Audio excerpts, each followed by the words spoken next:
Welcome to a night like no other. To a night where the supernatural play front and center on our minds. Spooky. Right now, I'm your host, Superfly, Johnny Lee, the podcast god. And to my left, returning now, we got Bmoney, four-time state champion. What's up? What's up? And to my right, we got Sean Johns. Well, hello, everybody. How are And you? tonight, we'll be joined by Leon Lexington and his boy Kenny When they get here. to talk about the supernatural, because we've all been there. We've all experienced something once in our life. Something creepy on your shoulder, or felt like somebody's been watching you. That's baby. right.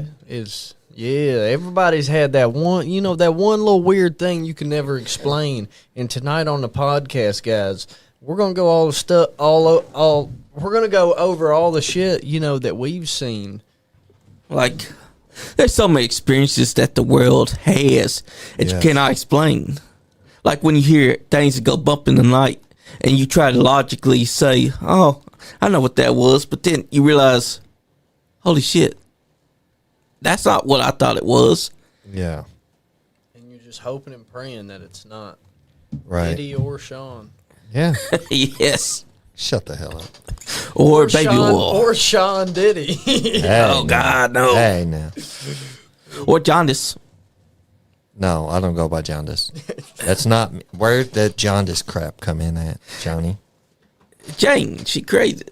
No, that's not. No, somebody else had the jaundice. No, Jane crazy Jaundice No, she before. didn't. No, yes, she No, did. she didn't.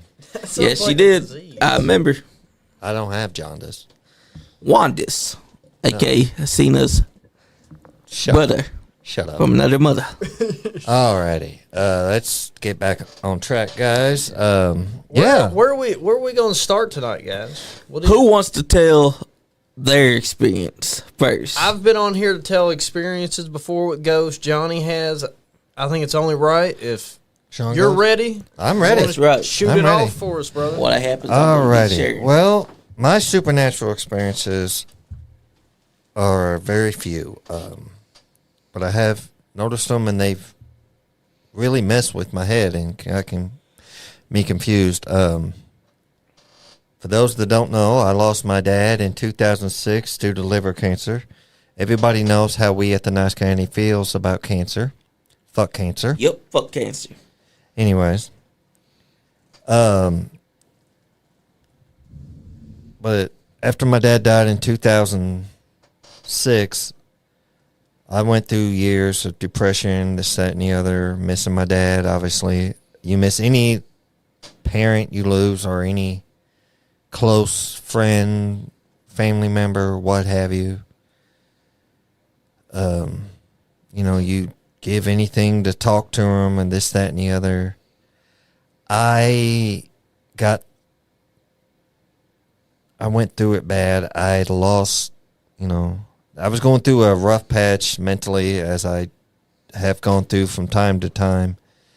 Was not feeling like anything I was doing right. I had a wife, 3 kids, a mother in poor health. I wasn't thinking anything I was doing was good enough. Fast forward to one Saturday night, Sunday morning, what have you, 2, 3 in the morning, I'm up. I could not sleep. I didn't have my TV on. I didn't have my phone on me. I was not feeling, and I'm sitting there. I'm praying. As soon as I said amen for my prayer, and I'm wide awake. This isn't a dream. This isn't a hallucination. I wasn't on any kind of drugs. I wasn't even drinking that night. I didn't drink that night. Back then, I was drinking. I look up, and plain as day, my dad's there. Wasn't saying a word.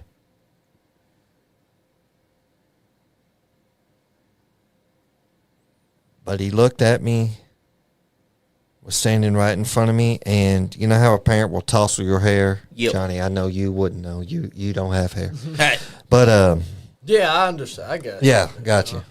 Right. He, tousle your hair or something if you're just going through it, just kind of run their hand through your hair like that. My dad did that, and it was like that, but he was gone, but I saw a smile on his face, and he tousled my hair, was basically him saying, keep doing what you're doing.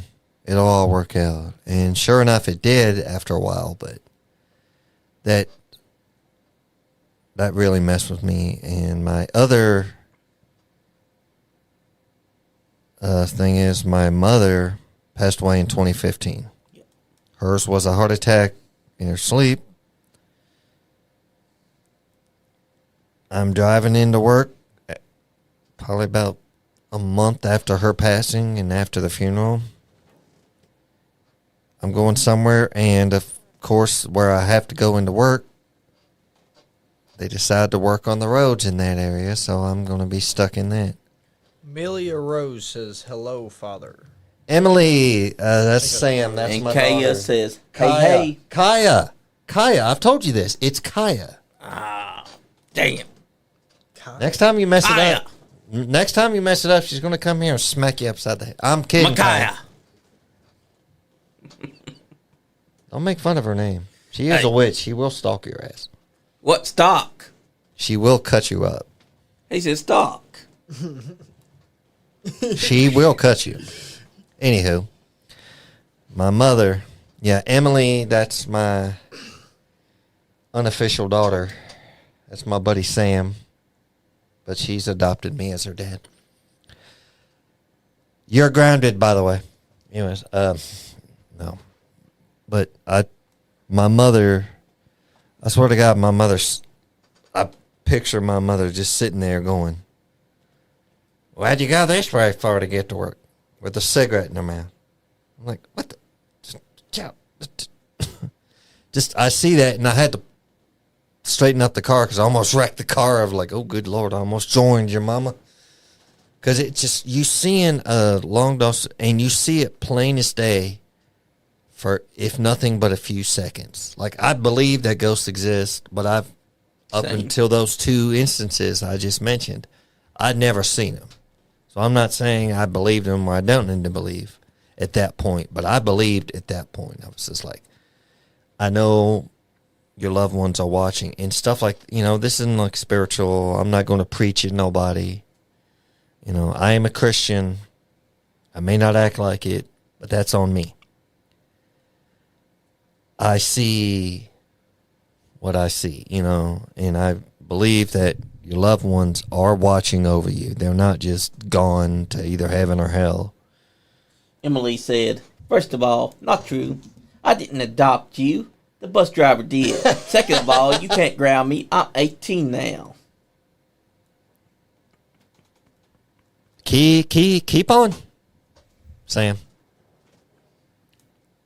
I'll take your switch from you.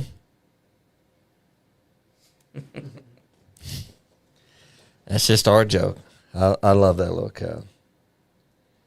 So, yeah, those are my experiences with supernatural. I've also felt like I've taken pictures on, like, click cameras, and literally I see... Oh, man, have I ever showed you the picture? I went to Waverly He showed Hills. me Sorry it. to cut you off. Oh, no. Let's hear it. Let's hear it, Big Daddy. You said pictures, and I went to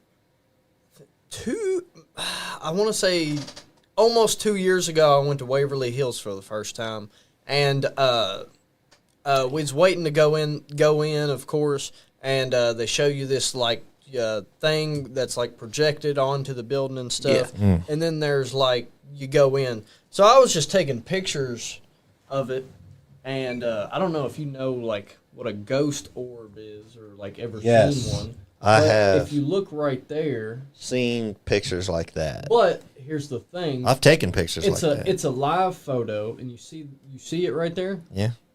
When I hold the live photo, it's not there at all. Whoa!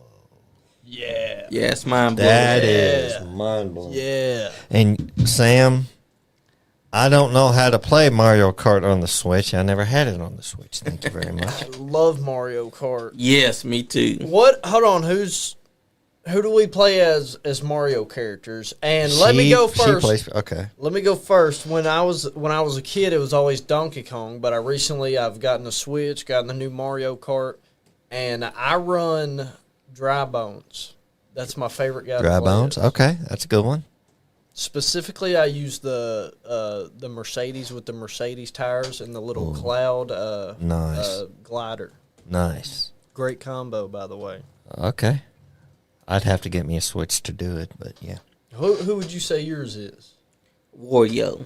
Wario? Wario? Yep. Okay. Emily Rose says she's Peach. She is Peach. She's not a Peach. She's a pain in the ass, but she does play as Peach. Last time I really played Mario Kart was for Super Nintendo, and I always played as Luigi on those. I can't explain why. I was Luigi, and I would dominate. Yoshi was good too. Yoshi? That's a good one. Yeah, I mean, that's a solid choice. In the new one, you can pick whatever color you want Yoshi to be. It's pretty cool. Yeah. Hey, there are a bunch of Yoshis. And here What's he up, is, the Leon man of Lexington? the hour. The We man just of the talked about hour. ghosts. Too sweet to be sour. What's up, brother? Leon Lexington in the house. Kenny, you boy- can my sit boy over here, Kenneth. bud. I'm going to step Black out and Cat let Kenny Ken have this Mulligan. seat. But Kenny, you can sit here, bud.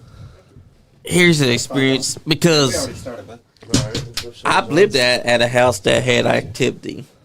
Like, I lived on Preston Avenue for a majority of the early 2000s. That's where I dealt with the ice storm. Couldn't get inside my driveway. Well, my dad, he would see these two little girls because he thought that Brandon and Scarlett were laughing, but the whole time, they were asleep. Dad opens his eyes and he's looking above himself, and there's these two little girls floating above his head. They're smiling and laughing. He thought for sure Dad was scarring Brandon after he put them to bed. It wasn't them. It was not. They were right there, and they disappeared as soon as Dad got up. And there was another time where in our living room we had this mirror that hangs all the way above the wall. Well, Dad walks into the living room, and there inside that mirror stands a 7-foot tall man staring back at him. Dad had no explanation on who this was or what they want, but he was just staring at Dad the whole time. And disappeared. Talk about experience, because this house. So everybody in here, we all believe in the paranormal. Yep. Yes, I wanted to start this podcast. The main reason was because in October, you and Bmoney did the Spooktacular. Yep. And that was like, for a month long, that was the best shit on the podcast, in my opinion. Like, there was other shit going on, yeah, appreciate but that shit right there, like, and it was about the same time that I started getting into like ghost stories on YouTube, Yeah. and I watch like every single fucking day, like at work, anywhere. Like, if I clean my house, I'm listening to ghost stories. So I wanted That's to. how I go to sleep. Like, you ever watch the Mr. Nightmare? Oh, guy? bro. Yes. I go to Every fucking night. I go That's to the sleep man. to that shit. Bro, it sucks because I fucking listen to him. Like, I've been listening to Mr. Nightmare since I was in high school. Type Yeah, shit. yeah. And like, I'll go years without listening to him just so that when I come back to him, I can listen to fucking like He's a million videos. There's a lot of the ones that they do, but he's the only one where I'm like his voice. Yeah, it's his voice. Yeah, like, it gives me. He can give me chills. When I listen to the other guys, it's like they're good, but they're not Exactly. Mr. Nightmare good. But I wanted to do this just because, like, I think we have a lot of people on the podcast that believe, and it's just like I want to get everybody's experiences out there, Exactly. and it's a good way. It's a good thing to talk about. So we all believe here. We all, Damn straight we do. For how long? How long is everybody? What was y'all's? I want to hear everybody's first experience of like when they started to believe. I want to say ever since I was a kid, I've wanted it. It's even if I like really don't believe in it, I want to believe in it. You know Right. what I mean? And so that's taken me in like so many like. Do I really believe Bigfoot's real? Like, they have 2 million shows and they haven't found the guy, but I still want to believe Bigfoot. Me and too. stuff like that. So ever since like I've been a little kid, it's like ghosts and stuff like that. I've always wanted to believe in it. See, I'm on the page of like I believe in everything because when somebody like if they ever like, hey, bro, Bigfoot's real, they got videos of it, they captured him. Like, all right, yeah, I believe. I've always been a believer. I'm that. I want to see Bigfoot smoking a big doobie. Yeah, but when I was younger, like my mom is real into like 2 foot. she's always said that like our family was like witch people, like they all like they could do spells and they could read your fortune and shit like that. So like I always believed in that sense. But ghosts was always like I never really believed in ghosts until I got into like high school when I had some experiences with it. Yeah. What about you, Kenny? Is this mic on? Yeah, it's on. All right. I've always been a big skeptic of things, so I always decided I would hunt for the truth myself, and it got me into some situations that were rather unpleasant. That You got the voice for this. Yeah, holy shit. Yes, he does. You're scaring me right now, big dog. some of the things I found out. I gotta listen to this with both headphones on, dude. Not only do I believe ghosts are real, but there's some bad shit out there too. Whether they be demons or angels or apparitions that have just turned rotten. There's some bad shit out there. So when you go hunting, you end up finding a lot more than you originally came for. So it's like when I was a young kid, there was always certain fears, like the fear of getting locked in the dark, the fear of drowning, things like that. And when you get to be older, it's like you don't really have those fears as much anymore. You're like, there's nothing there. But what I've also found out is when you're alone, these apparitions and things seem to attach to you more because you don't have anybody else to fall back on. It's you and your will, nobody else's. Like, if you're here with me, Leon, and some fucking demon walks through the door, I'm gonna want to protect you. I'm just gonna go tell it to go fuck itself. But if I'm in here alone and a demon walks through the door, I'm gonna sit back like spooktacular. what is going on here? So,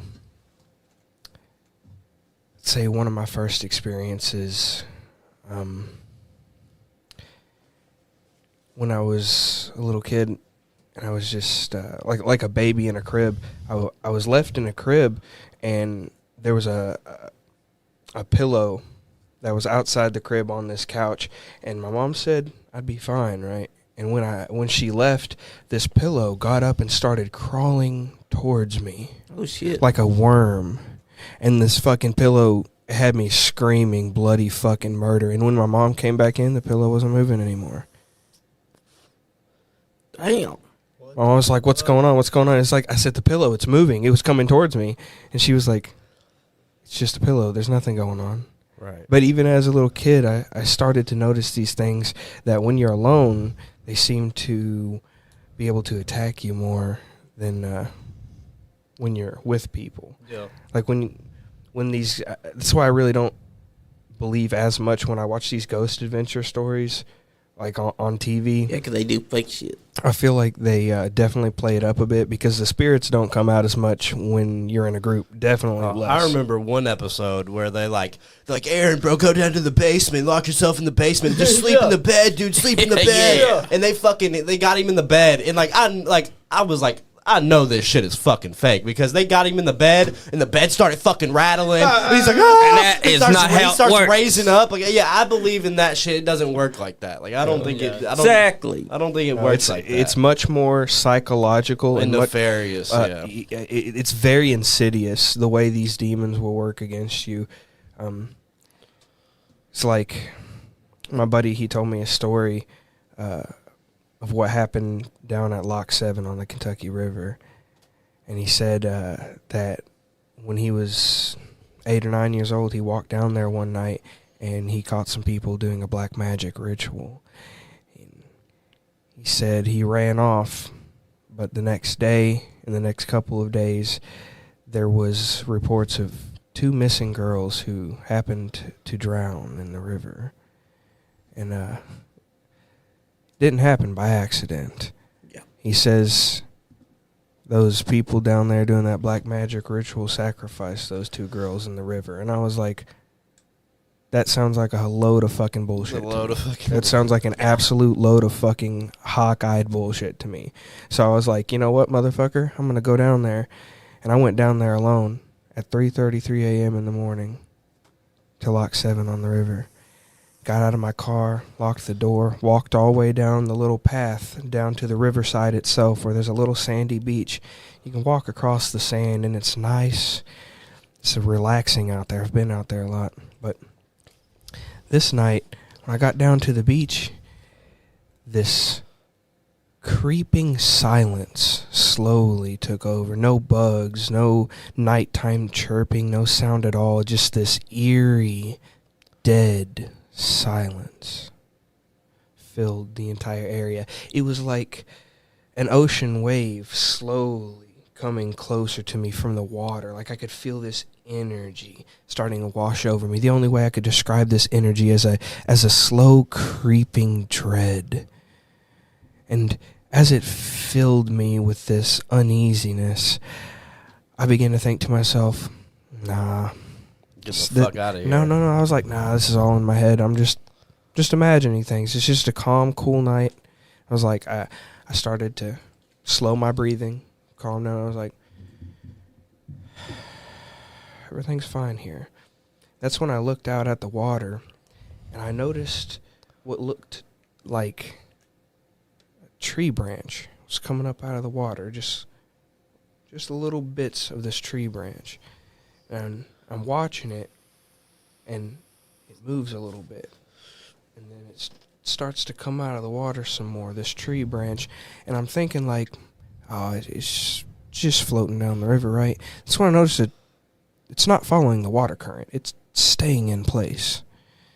And that's when that uneasy feeling reminds me that what I'm looking at is not natural, because that's when a second tree branch came out of the water, and then a third and a fourth, and then I realized they weren't branches, they were fingers, hands, and then arms coming out of the water, like this, coming out of the water. And I was like, nope, I'm absolutely not believing that those are two fucking arms coming out of the water right now. I'm not believing it. It looked exactly like two pairs of arms coming out of the water. Oh shit. So I was like, nah, nope. And that's when I seen the top of their head and the hair.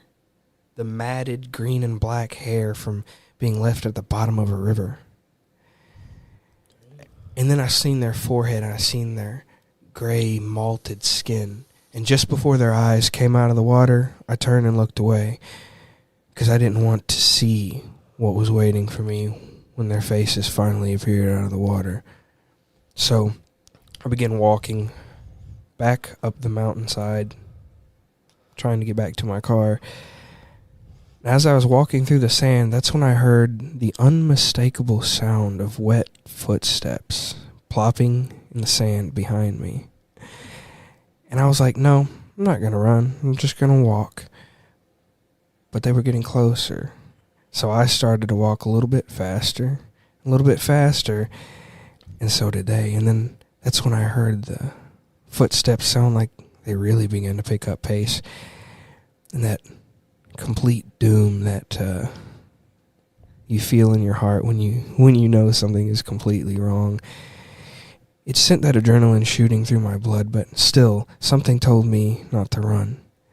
So I just picked up a fast walking pace, got to the top of the hill, and started walking towards my car, fumbling for my keys, and I pulled out my keys, but I couldn't hear them anymore. I knew they were there. I knew they were there behind me. As I stuck the key into the lock, fumbling, shaking, because the adrenaline's now hit my veins completely, so I'm having shakes. But I unlock the door, pull the door open, set down, close it, stick the key in, try to turn it over. It doesn't turn on. It goes It's my old Nissan Sentra. It always had startup issues. So I was like, whatever. It's going to start on the third time. Hit it a second time. nothing. And I wait, and I sit back in the darkness before hitting that third. I'm just like, oh my God, I'm sitting in the darkness. And that's when I see a smiling face and hands on the glass, and I see the most evil, demented, insane smile I've ever seen painted across the face of this little girl. Right here, right in my peripheral, and I could see her eyes piercing right into the side of my temple. And in my peripheral, I could see both of them. One was closer than the other, but the other was just standing behind her smiling. But everything in me told me not to look at him, because I learned something. Don't remember where from, but say if you look into the eyes of a demon, that's when they're able to control you. That's when they're able to take over and possess you. So I decided I was not at all going to look at these two next to me. I don't care if you just came swimming out of the river. Why would you follow me back to my car if you were normal people, right? Like, why would you? The demented smile that was painted across this girl's face was pure evil. So, absolutely. So do you pure think evil. that these were real apparitions, or do you think it was like not a glitch in the Matrix, but like a time stamp on reality? You said that before that it was like dark magic. Do you think it was just like reality bending in between itself to make this happen, or do you think if you would have gotten out of the car and like fucking punched one in the face, they would have fucking went down? This was black magic. This was the work of black magic, Leon. There was little that could have been done, because apparitions like that, I could have opened the door and they could have disappeared, but they're still there. They're still around. Yeah, for sure, yeah. And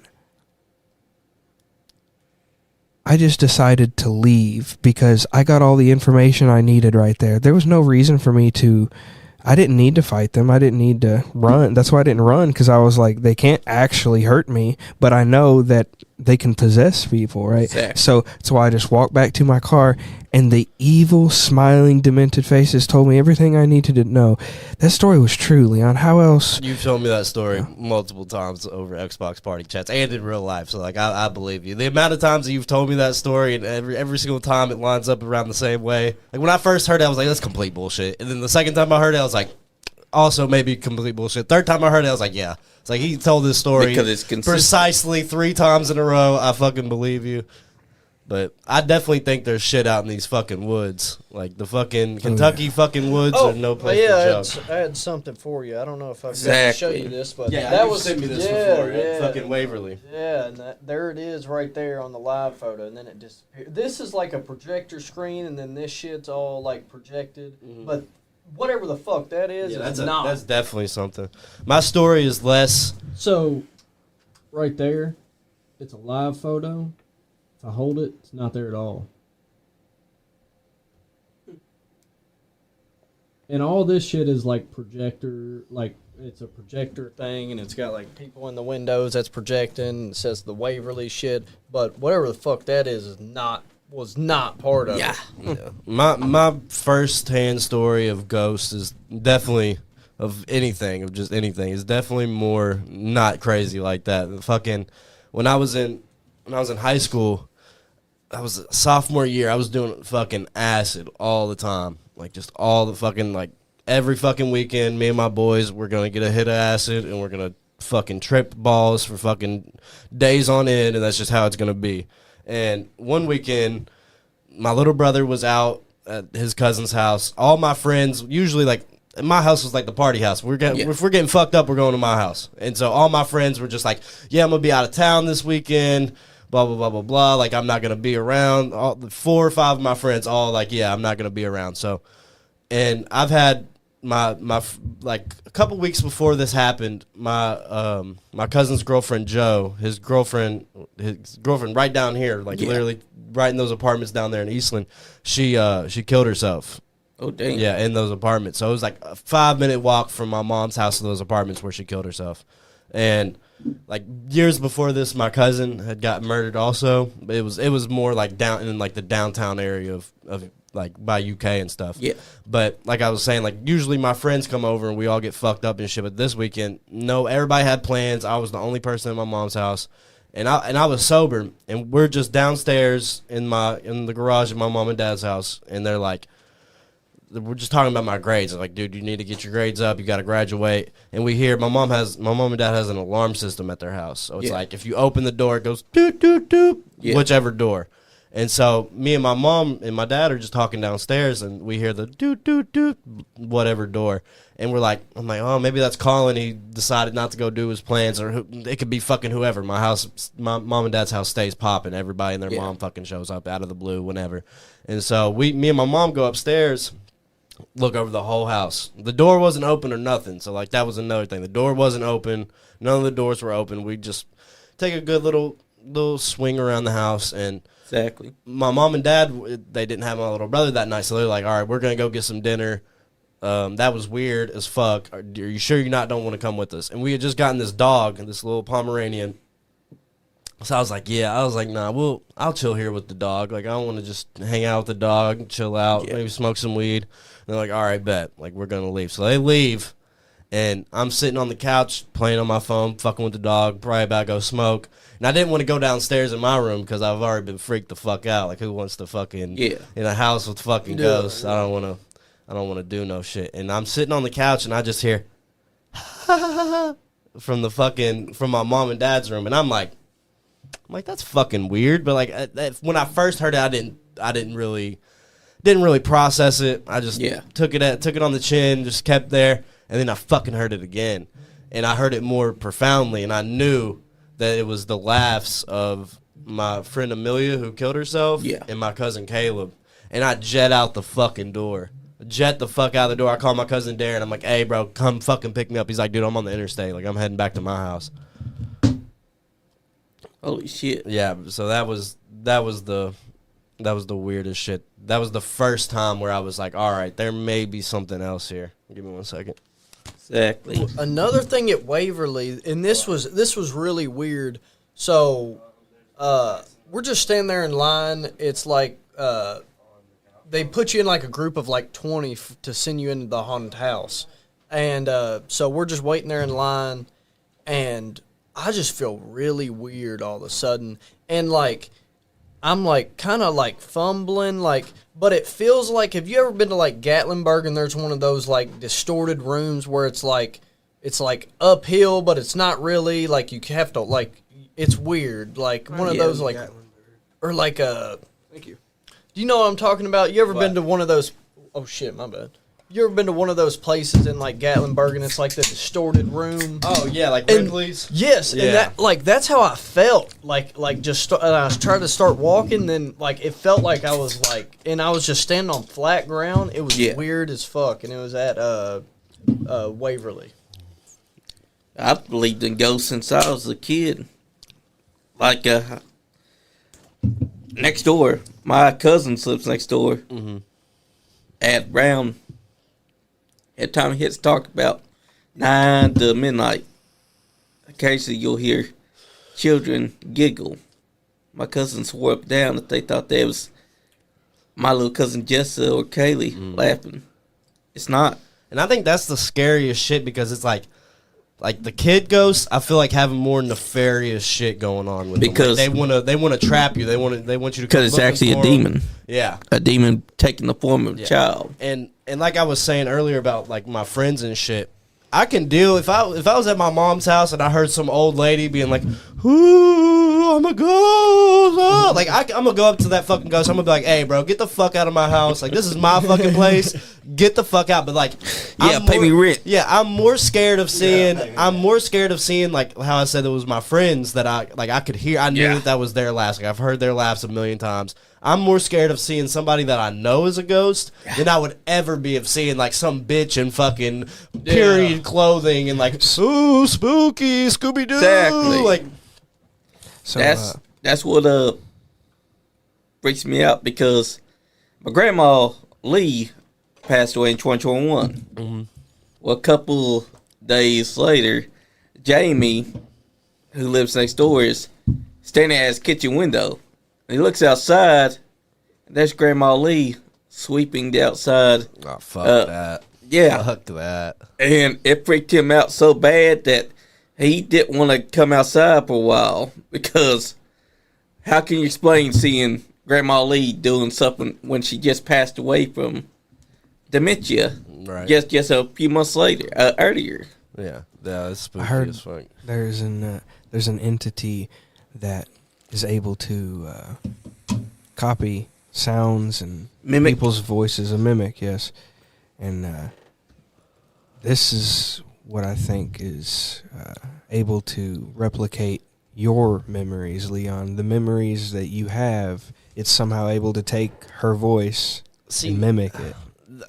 I didn't get no dark energy from that night. I was more like how I said earlier. I was more scared of the fact that I could run into somebody. Like everybody was like, "Why didn't the fuck didn't you go back there and see if they were back there?" Because fuck that, I don't want to see my dead fucking homies. Exactly. Like I didn't feel no dark energy, but I definitely felt some sort of energy. But I don't think it was nothing like that. Like I said, I'd been doing a fuck ton of acid, which also opens up like your spiritual gland and shit like that. But Yep. my mom was there earlier, so I have a account that we did hear something earlier on in that night.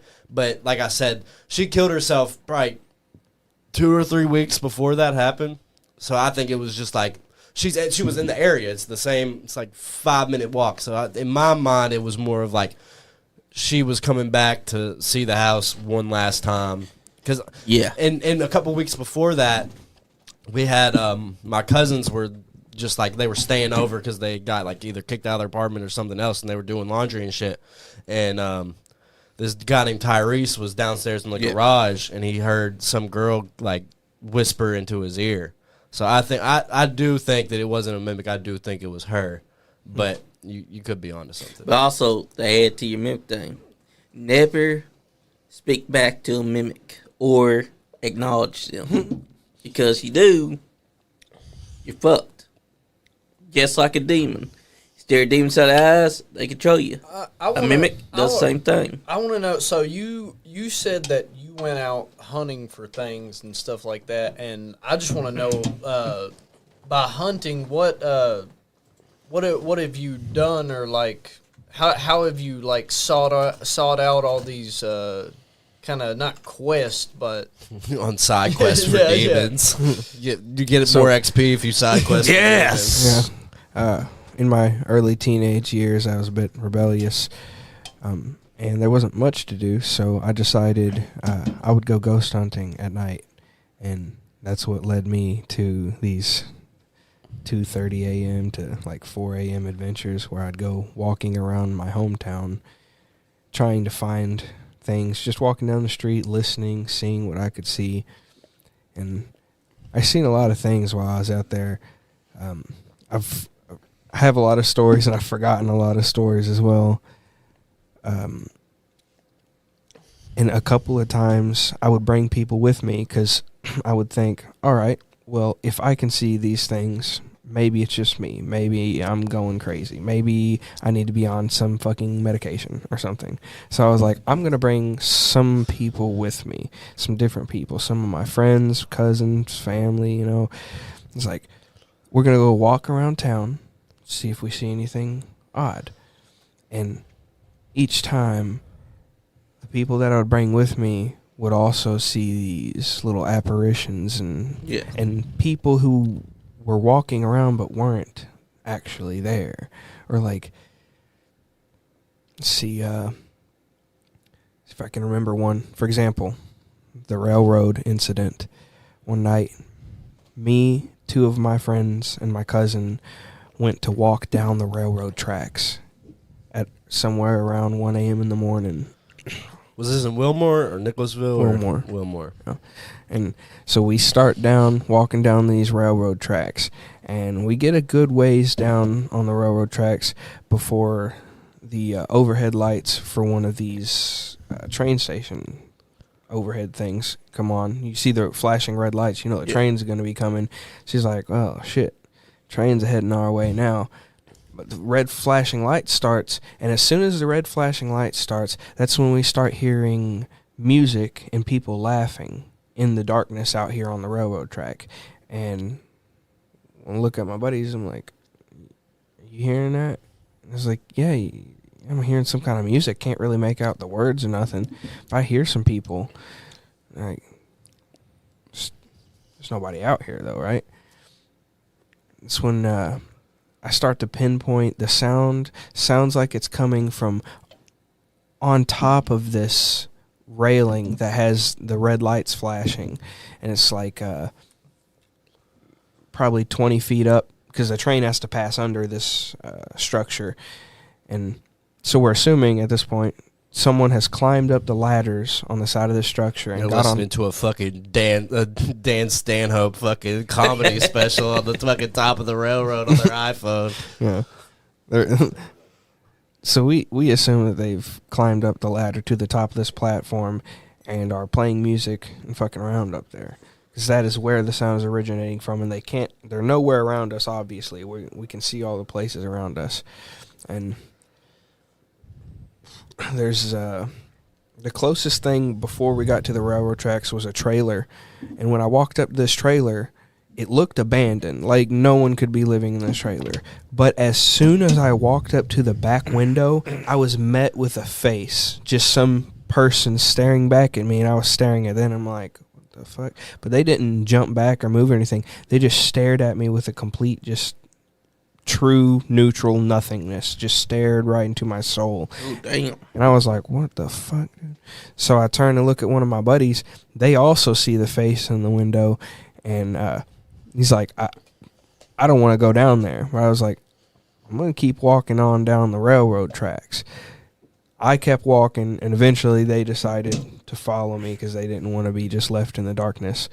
And that's where we come back to where I had heard this music on top of the railroad thing, and we're waiting because the red lights are flashing. We're waiting for the train to come, and we see the light from the train in the distance coming. So we're just going to wait it out, right? Standing off to the side, this is the railroad platform. We're standing off to the side, looking up at this platform where the music and the laughter and the people are coming from. And there's no way that you could now get down without us seeing, because there's a bright-ass train light that is now covering the whole area. We're sitting here listening to them, playing music, laughing, like, hey, what you doing up there? And they respond to us. They're like, we're just chilling. There's fucking nobody up there. We're not seeing nobody. And we're like, all right. Well, the train's getting closer and closer and louder until it drowns out their music and their laughter. And the train's coming through. Right before it goes under, I'm staring at the top of that platform. And it is like bare metal. There's nothing to hide behind or under or around. Yeah, I know what you're talking about. I've seen, like, whenever you go to, like, a railroad, Yep. like, at least if you pass over it. I've seen it before, yeah, too. it's like that big metal Yeah. thing. It's got lights on it and shit. There's fuck all for them to hide behind. Nothing for them to hide behind. And a bright train light illuminating the entire area. Like, I can see the platform. I can see all the way to the little garage building over here. A little bitty tree line. I can see someone's house in the distance. Like, I can see there's nothing for no one to hide behind. And we're sitting here. This train passes by. Train goes by. It takes a minute or two. And then we're back in the darkness. No more music. We're like sitting here in the darkness like, these people still here? Suddenly, that's when 3 girls come through the darkness from the other side of the train track. By the way, never seen them. Never seen them go up, come down. As soon as the train passed by, they were just on the other side of the train tracks. Before the train passed by, there was absolutely nothing on the other side of the train tracks. But they came over and started talking to us, and they said, yeah, we're from out of town, because it's a college town, Wilmore is. So they're like, yeah, we're going to the college here. Asbury, yeah. Yeah, we're from the college out of town, and we're like, all right, cool. You want to walk back over there? And they was like, oh, we have a little shortcut. Oh, cool. All right. So we follow them back there, say our goodbyes. Like, that's pretty cool, meeting you on a railroad track, whatever. They walk across the street, and me and my buddy are communicating. We say, like, that was cool meeting them. It's cool. Yeah. And we look back, and now we're looking at the Asbury University yard, and it is completely empty.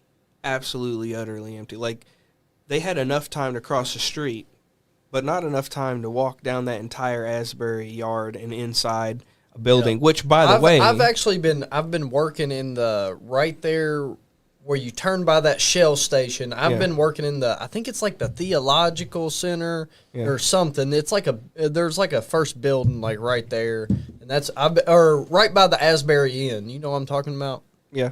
Yeah. I've been working right there actually. Yeah, so I don't really have an explanation for how they were on the railroad tracks and then weren't.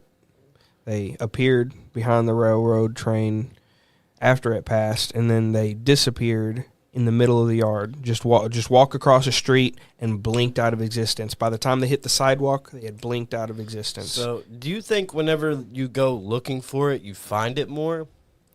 Because I feel like there's a part of me that's like, if I just woke up one night and was just like, yeah, I'm gonna go to the fucking Castlewood Park where people have always said the castle at Castlewood is haunted. Like that whole park area is haunted. I'm gonna sit out there and I'm gonna look for ghosts. I feel like they're giggling at me. Like I feel like there is something there. Like I can, especially in areas dark, it's nighttime and you know it's haunted. Like you can feel the energy, but you're also like, these motherfuckers are giggling at me. Like I'm gonna run into a bum and they're gonna watch me fucking get stabbed by a bum. Like every time I've ever went out looking for something, I feel like I never find it. It's always like those confined areas where I'm all alone and something weird happens. You know what I mean? Like, what do y'all feel about that? Like, do you think if you go looking for it, you're more liable to find it, or is it more shit happens when you're not looking for it? I I think that it all depends on the places you go because, like, for my birthday one year, I wanted to go ghost hunting just for my birthday, and it was me, my buddy Grant. We went to like several different locations. There, we went to the Poplick Bridge first in Louisville, which they say like there's like a goat man who stalks it and stuff, but there's actually been people who died like on the, it's like a big railroad track on the thing. So we went there, didn't really get anything, and we went to a cemetery. I can't remember. I don't remember where my dad just took me there. It was just a place he knew. Didn't really get anything, and then we went downtown, and there was a little witches cemetery. I've heard of the witches. The witches stump. Yeah. And so we went and didn't really find anything, but like went to Waverly and like instantly like just felt weird. The picture, like, I think it definitely has to do with location. Yep. And do you think it's like, all right, so to say if this place, this whole cubicle we're in is haunted, if we tore it the fuck down and replaced the dirt, would it still be haunted? Because that's always been The my location, yes. The location would still be Yes. thing. So haunted. you think It it's would like still it's be. seeped in, it's more of like a time vortex? Because that's always been my It's like the kind of, Bermuda Triangle. yeah, that's always been my kind of thought with the paranormal. It's like, it's not more or less like these entities just coming out of the fucking air and it stays right there. I'm more of the person who thinks like it's like a time glitch, if that makes any sense. It's like It makes it's like sense. times lapsing in with each other, and it's like maybe on the other fucking end of it, those fucking people that are seeing you, that you're seeing are seeing you, and they're like, what the fuck is that? Like, well, I got another question. Are they just wandering around like all day? You know what I mean? Like if there was one in here, is he just here all day and like what's he doing? You know I what feel mean? like, Just sitting here and like, I don't know. You know what I mean? I feel like there's some that don't know that you exist. Like they believe that they're still alive and they're still wandering, doing the same thing that they did when they were alive, but they can't see you. I had a weird experience at my house probably 4 or 5 months ago. Taylor took my son Grayson, and they were gonna go to Michigan to see like, family and shit. And it was just like an out of the blue fucking like 3 o'clock in the morning. She's fucking hammered. Her sister wants to go. They're gonna drive to fucking Michigan. Let's go. So she leaves Sissy with me, which is my daughter, and me and Sissy hang out at the house. I play video games. We just chill. But we got to go to a birthday party at like in like Richmond or Berea or somewhere. I don't really remember. But fucking, I get back and the whole like I don't fuck with shit. Like if there's a fucking ghost, I ain't fucking with it. I might, if I see it or it says something to me, I might tell it to go fuck itself. But Damn straight. I don't go out of my way to try to fucking like come here. I'm not scared of you. You're not. Yeah, like bro, we coexist. Yeah, we you know what I coexist. mean? So, but like still, like I'm there by myself. Like Castlewood's a shifty area, but my neighborhood really ain't that bad. So, like, at nighttime, I'll push something up against the door, lock all the doors, just make sure everything's all right. And we come home from the birthday party, and everything's cool. The whole time, everything's good. And Taylor comes home from Michigan, and she gets into the closet, and she's like, what bitch have you had in my fucking house? And I'm like, bro, we got cameras in the house. You can go back on the cameras and look to see that nobody's been in this fucking house besides me and Sissy for the past 3 days. All we've done is play video games and fucking watch videos and just do us. And she's like, come here. And I go into the closet, and right there on the closet it says, I heart you. Written in pink crayon. And I'm like, I can put it on fucking whatever you want me to put it on. Ain't nobody, and I'm dead. I ain't trying to cover my tracks or nothing. Holy shit. Like, I ain't trying to do nothing. Like, somebody either came in my house, which makes no fucking sense to me because all the doors and shit have been locked for the whole fucking time. P5 would have been gone. Yeah, too. literally the P5, the Xbox, TVs. Every time I leave the door unlocked in my house and I go home, like, if the P5 there, I didn't get robbed. Facts.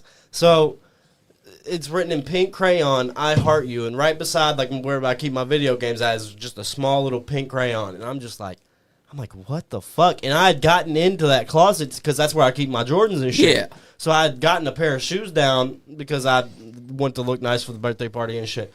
And I didn't see fucking dick. And I know I would have looked at it because I had been in that closet just fucking with shit, just looking at clothes. You dealt with a ghost that was letting you know. But my fucking house has been owned by like my family since like the 60s or the 50s. So like, I don't know if it was like a family ghost or if somebody fucking broke in, but like that was one of the weirdest Or maybe it was a ghost that has been there for a long time that y'all wouldn't know about. Yeah. And it was like, you know, I love you, Yeah, Leon. I love you, yeah.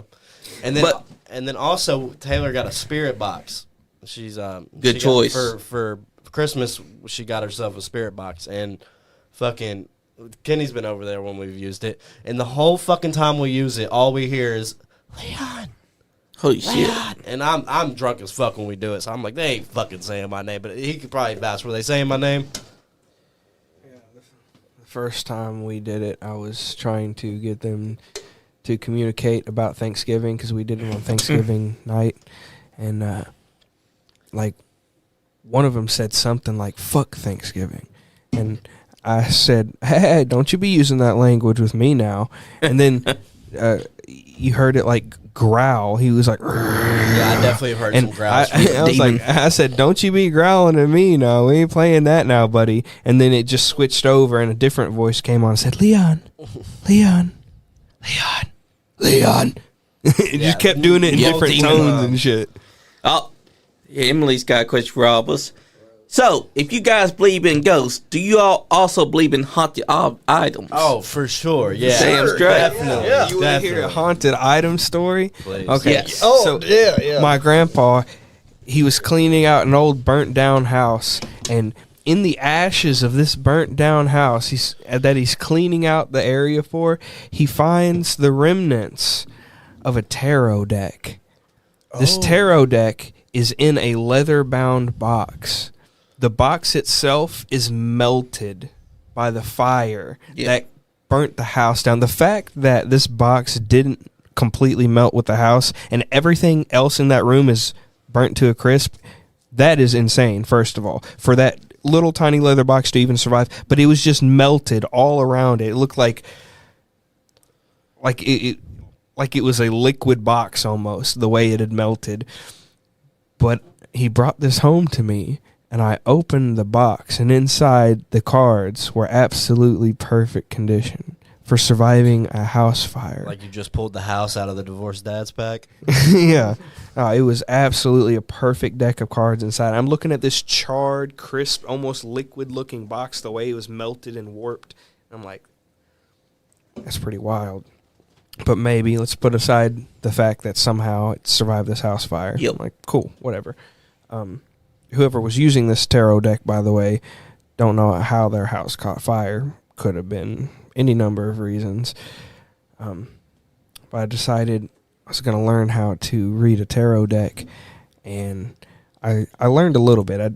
I just enough to do just like a little tarot reading, and I was like, Grandpa, let me do a little tarot reading for you. This is like, I shuffled the deck, did the cut, draw the card, and the first thing that I draw off the top was death. The Grim Reaper staring back at me. And a smile left my face, and I just stared at the card, and then I looked back up at him, and he was just waiting for me to say what it was or do the tarot. And I just put it back into the deck. And I was like, yeah, Grandpa, I think I'm done with this deck. And I put it back into the box. Wait, put it back into the box, took the box, threw it in the trash can. That's right. The next morning, it arrived back on my desk. And when I woke up and I seen that box sitting on my desk, I was like, oh, no. You burnt one house down. You ain't attaching me. You ain't burning my house down. Know? So I took this piece of garbage. Whatever attached to it was immediately death. When I pulled the first card and showed me Grim Reaper. Now, I know it doesn't always mean death. I know there's different things with tarot. But the fact that I just looked right at the Grim Reaper and that house burnt to the ground, I was like, I'm not about that. So, and the fact that it was back inside your house. It popped back inside. I was like, oh, no, you're not doing this with me. I took it outside, threw it in the garbage bin outside, tied up that black bag outside the house in the garbage bin. It was like, I'm done with you. Woke up, back again. Holy shit. I'm real weird about tarot. Leon, you know what I had to do to get rid of that fucking deck? You had to burn it. I would at least think. Exorcism? No, I took and I threw all the cards in the river. That'd be a cool sight to see. Water beats fire.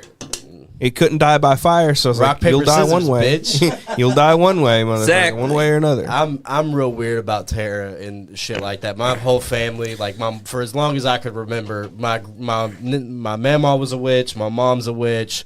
We've all had I've conjured shit up, like not bad shit like demons or anything, but I've made shit happen in my life by just thinking on it and praying on it and shit, which I mean could be either prayers, you can interpret it any way you want, but I know I conjured it up. Yeah. But so I'm real weird with tarot. I'm going to New Orleans at the end of this week. And Nice. I'm like Taylor when she's like, we gotta go to the voodoo shops, and I'm like, motherfucker, I've dealt with this shit my entire life. I am not stepping foot. Damn straight. I'm not stepping foot into no fucking voodoo shop. So Leon, if a tarot deck kept coming back to you, what would you do with it? Would you keep it? There's a part of me because I'd probably give it to my mom.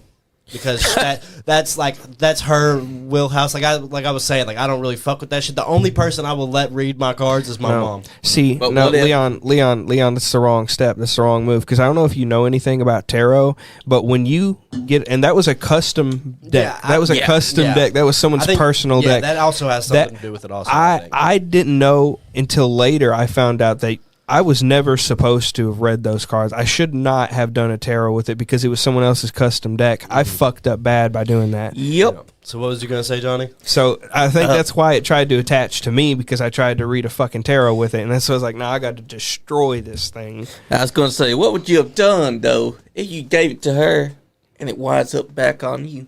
I think my mom's too powerful for that. I'm not even gonna lie. She's literally a Now, witch. here's something for you. Emily said, never throw away a tarot card. Bury them. Bury them. Yeah. That was her advice, Emily. She said, never throw away tarot cards. Always bury them. But the water thing did work. Well, I was just thinking, like, I buried in the trash can and it came back. So what's dirt gonna do? I was like, Yeah, that's true. I want you to tell I want to destroy. I want the cards to not be recognizable. I want you to tell your PlayStation 2 story. Oh, Yes, the tell PlayStation it. 2. So I had an old PlayStation 2 that I loved dearly, and I kept this thing in immaculate condition. I always wrapped up my controllers and the cords and put all the discs back into the box, and I didn't want any type of damage on my PlayStation. I was a poor kid coming up, so like when I got my PlayStation, it was great. It was like my pride and joy, my love. So Same like me. I was proud of this thing, and I kept it in such good condition, and I turned it off, unplugged it, and made sure all the cords were wrapped up nice. So there was no damage. There was absolutely zero damage to this PlayStation. And Guy down the street, 3 houses down from me, was wanting to buy a PlayStation at the time, and I wanted to upgrade to an Xbox 360 because that's where Xbox Live was really getting hype back then, and the Halo was a big thing. I got to play Halo on my uncle's Xbox. Nice. So then I was like, I need an Xbox, and I didn't have enough to get it. And it just so happened that it lined up where the guy down the street was looking for a PlayStation. I had a PlayStation, and I needed some money to get an Xbox. So I was like, this lined up pretty well. This is awesome, right? Dude gives me the money for the PlayStation. He takes it home. Everything goes good. 3 days later, his house burns to the fucking ground. And it killed the 2 dogs that were inside because he wasn't home when it happened. Not only that, the way the fire started was the electrical outlet that the PlayStation 2 was plugged into. Holy shit. You got any crazy stories, Bmoney? I want to hear something from you. I've got some weird stuff that happened. I've said it on the podcast, but like there was an instance where it was, I want to say I was a freshman or a sophomore, laying there in my bed at night, just a random night, and I really don't know if it was a dream or real life. Like I don't know. Like, it's weird, but I lift my head up out of my bed, and there's a corner right here, and then right beside my bed, there's like a cutoff, and the door's like right here. Yeah. So like there's like corner, and then door back here. It's a smaller room. So I'm looking in one corner, it's completely dark, and I see a figure that's like darker than dark. Like, it was weird. So I look to the other corner, and it shifts to the other corner. So then I'm like, if I look right there, is it gonna go to the door, or is it gonna be right beside me? So as I slowly turn my head, like, I don't remember anything after that. So I don't know if it was a dream or I was awake. I really don't know. What about the sound that you heard coming from your brothers? So the way our rooms are upstairs is there's my room, my brother's room, and then across the hall there was our game room, and that's just where we played games and shit. And so this was like when Fortnite was big, and my brother was like playing it, like he was sweating on it. And dude, that's the biggest horror story of the whole night. It's Fortnite sweat. It's like, bro, it's like 12 o'clock, and I hear thumbsticks on a controller moving. So I'm like, I don't think nothing of it. I'm just like, he's in there playing. It's fucking late though. So, and next night I hear it again. So I get up, I'm fucking pissed. I'm like, dude, what the fuck? So I get up, walk across the hall, room's empty, completely black. He's in his room asleep. Oh, damn. You got a ghost wanting to play a little game. gamer ghost. A ghost want to play a game, bro. Dude, when I went into the room, the controller was sitting on the PlayStation, like nothing, like no noise. It was weird as fuck, man. Ghost might have been pissed off about Fortnite. Just bro, stopped. he couldn't get the Zoe And it's like even if my brother like was playing, he didn't have enough time to turn off the game and run and hop in his bed and pretend he was going to sleep, because I got up instantly when I heard it. I got a weird one, like what you was just saying earlier about like the shadow people. It's not really a shadow person, but at the time, but they do exist though. I've when I was a real little kid, I would see shadow people, but I had to tell one of them I would kill him, and then he just decided not to show up anymore, because I was like, I'm going to make a peanut butter and jelly, and if you're still here when I get back, I will murder you. Make sure that's not the Hat Man one, though. There was okay. So me and my brother both seen the same thing one time too. I was about to start talking about it, but I forgot about it. And right when we moved into this house, it was like the summer of my 6th grade year, like the end of my 6th grade year, so going into 7th grade, and it was like the end of school transitioning to like summer.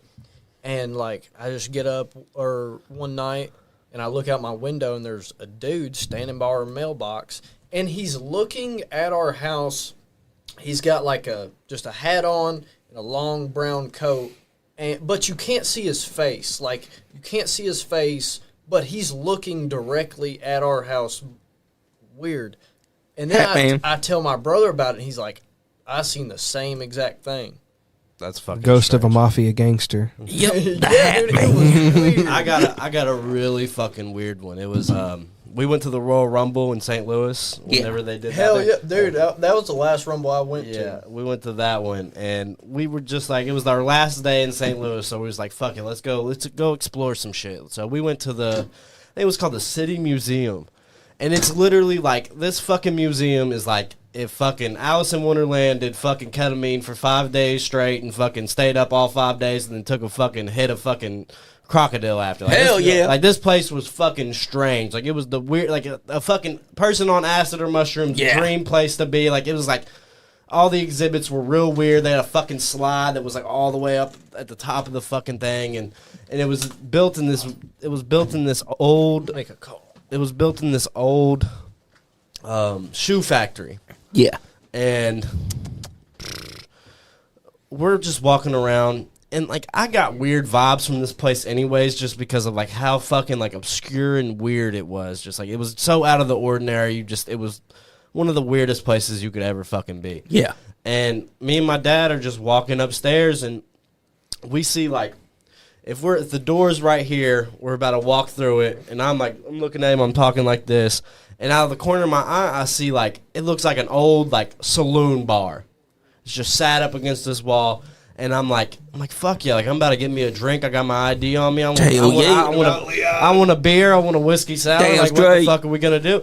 And We in a so slum. we walk through there, and like, when I'm walking through there, I see these two people, and everybody else there is dressed like how everybody in this room would be, just normal garb. But this man and this woman are wearing like fucking Wild West attire. not even Wild West attire, more like early 20th century garb, like Damn. like wearing like top hats and a nice suit, and the ladies in a And the dress, pretty dresses. pretty dress, and they're sipping from martini glasses, and I'm like, how the fuck did they get martini glasses? Like, there's not I just looked, they're in a bar right there. And me and my dad are talking, and I look at them, and they're talking, but you can't see their mouth move. I can't hear them talking, but like, you know, when somebody's talking, movements of the hands, movements of the mouth. Yep. You can just know that somebody's talking. And I look at my dad, and I'm like, that's crazy. They must have like paid actors here to like act like a different era That's of right. time. See-through paid actors. Yeah, and I look behind me, and they just waltz off to a different exhibit. And I'm about 30 minutes later, I look at my dad, and I'm like, did you see those people ever again? He was like, nah. I'm like, neither did I. And like, it's a big place, but it's not a big enough place to where you can't run into the same person twice. Like, I ran into multiple people twice. You know what I mean? Like, if Kenny was there, I ran into Kenny at least 3 times. Johnny's there. I seen him on the top floor. I seen him on the bottom floor. If Sean's there, he was at the little. Oh, that's my boy over there. Got some of that funky monkey. But Yeah. but if Sean's there, he's getting a drink, and then I seen him at the bathrooms. You know what I mean? And so I go up to the worker. I'm like, is this place haunted? And they're like, yeah. I was like, let me hear your experience. Blah blah blah. So I tell them exactly what happened, and the fact that I seen those people in period garb, and they had like martini glasses. I never seen them again. Yeah. And they were like, that's weird, because every time we get a ghost story, it's always of a kid. And I'm just like, what the fuck? Like, where the fuck am I? Like, how the fuck did I wander into fucking Charlie and the Chocolate Factory, but it's fucking Michael Myers is in there? Like this place was fucking the strangest place Or I'd the ever Twilight been. Zone. It literally felt like an episode of the Twilight Zone. Like, I seen these people in period garb. They were talking to each other, but I never seen their mouths move. And then I never seen them again the whole entire time I was there. And then when I tell the people, they're like, yeah, usually we hear kid ghost stories. I've never heard of that before. So that was also one of the weirdest. You got to see some period ghosts. Yeah, right there. yeah. And like, that was just one of the weirdest. Like I said, like, we wandered into that area, and I was like, I'm going to get a drink. And then there's these two people in clothing that I don't like. You can't even find that fucking clothing at the Goodwill. Exactly. Like, you got to go fucking somewhere like that's an actual antique shop and find that clothing. And they had martini glasses, and you could buy a beer, but it was like a bottle of beer, or like there wasn't no place to get actual like a bar to get actual liquor. So I was just like, how the fuck? Like, that shit fucked me up for a long time. You That and was- Andy experienced something. He that does. I don't no think. one else did. I don't think he. Like, I've asked him about it. He's like, I don't know what happened. I think he's kind of a skeptic. I think he's Andy too- is a skeptic. I think he grew up too poor to believe in ghosts. I've told him this a couple times because he grew up as like a real poor kid, didn't have shit over. I grew up poor and I believe in ghosts. Yeah, but I think he was more worried about like He's worried not about eating other shit. paper for dinner. You know what I mean? Yeah, that's true. He had more shit than ghosts. Like, But listen- like, is this ghost gonna steal my fucking bowl of wheat right now? Like, But listen, when you see an apparition, He was bumming the ghost for some cigs and shit. no, He's he like, was "Yo, telling you the cigs, ghost, man?" okay, you're there, but fuck you, I'm trying to eat. Go away. I have my generic box of cereal that just says cereal on it. You don't know if it's squares or fucking loops or whatever. Please do not steal my cereal. I like that colossal berry crunch. It's That's like- my favorite. It's like shredded the wheat ghost with like, no hey, man, frosting. let's have a Colossal game. berry It's just a crunch. bowl. Like, dude, I'm trying to eat my bowl of porridge right now. Like, Leo. you're not gonna haunt me out of my bowl of porridge. Yeah, when Andy my saw them, dino pebbles. here's why I think Andy did. Andy saw the two-period ghost. He like, I don't give a fuck who they are. I'm just trying to get me a drink. I know what his cereal was. It was shredded wheat without the frosting and no squares. So it was just barley in a The fucking big- box. It was like this big of a block of fucking cereal. Yes. chewing on it.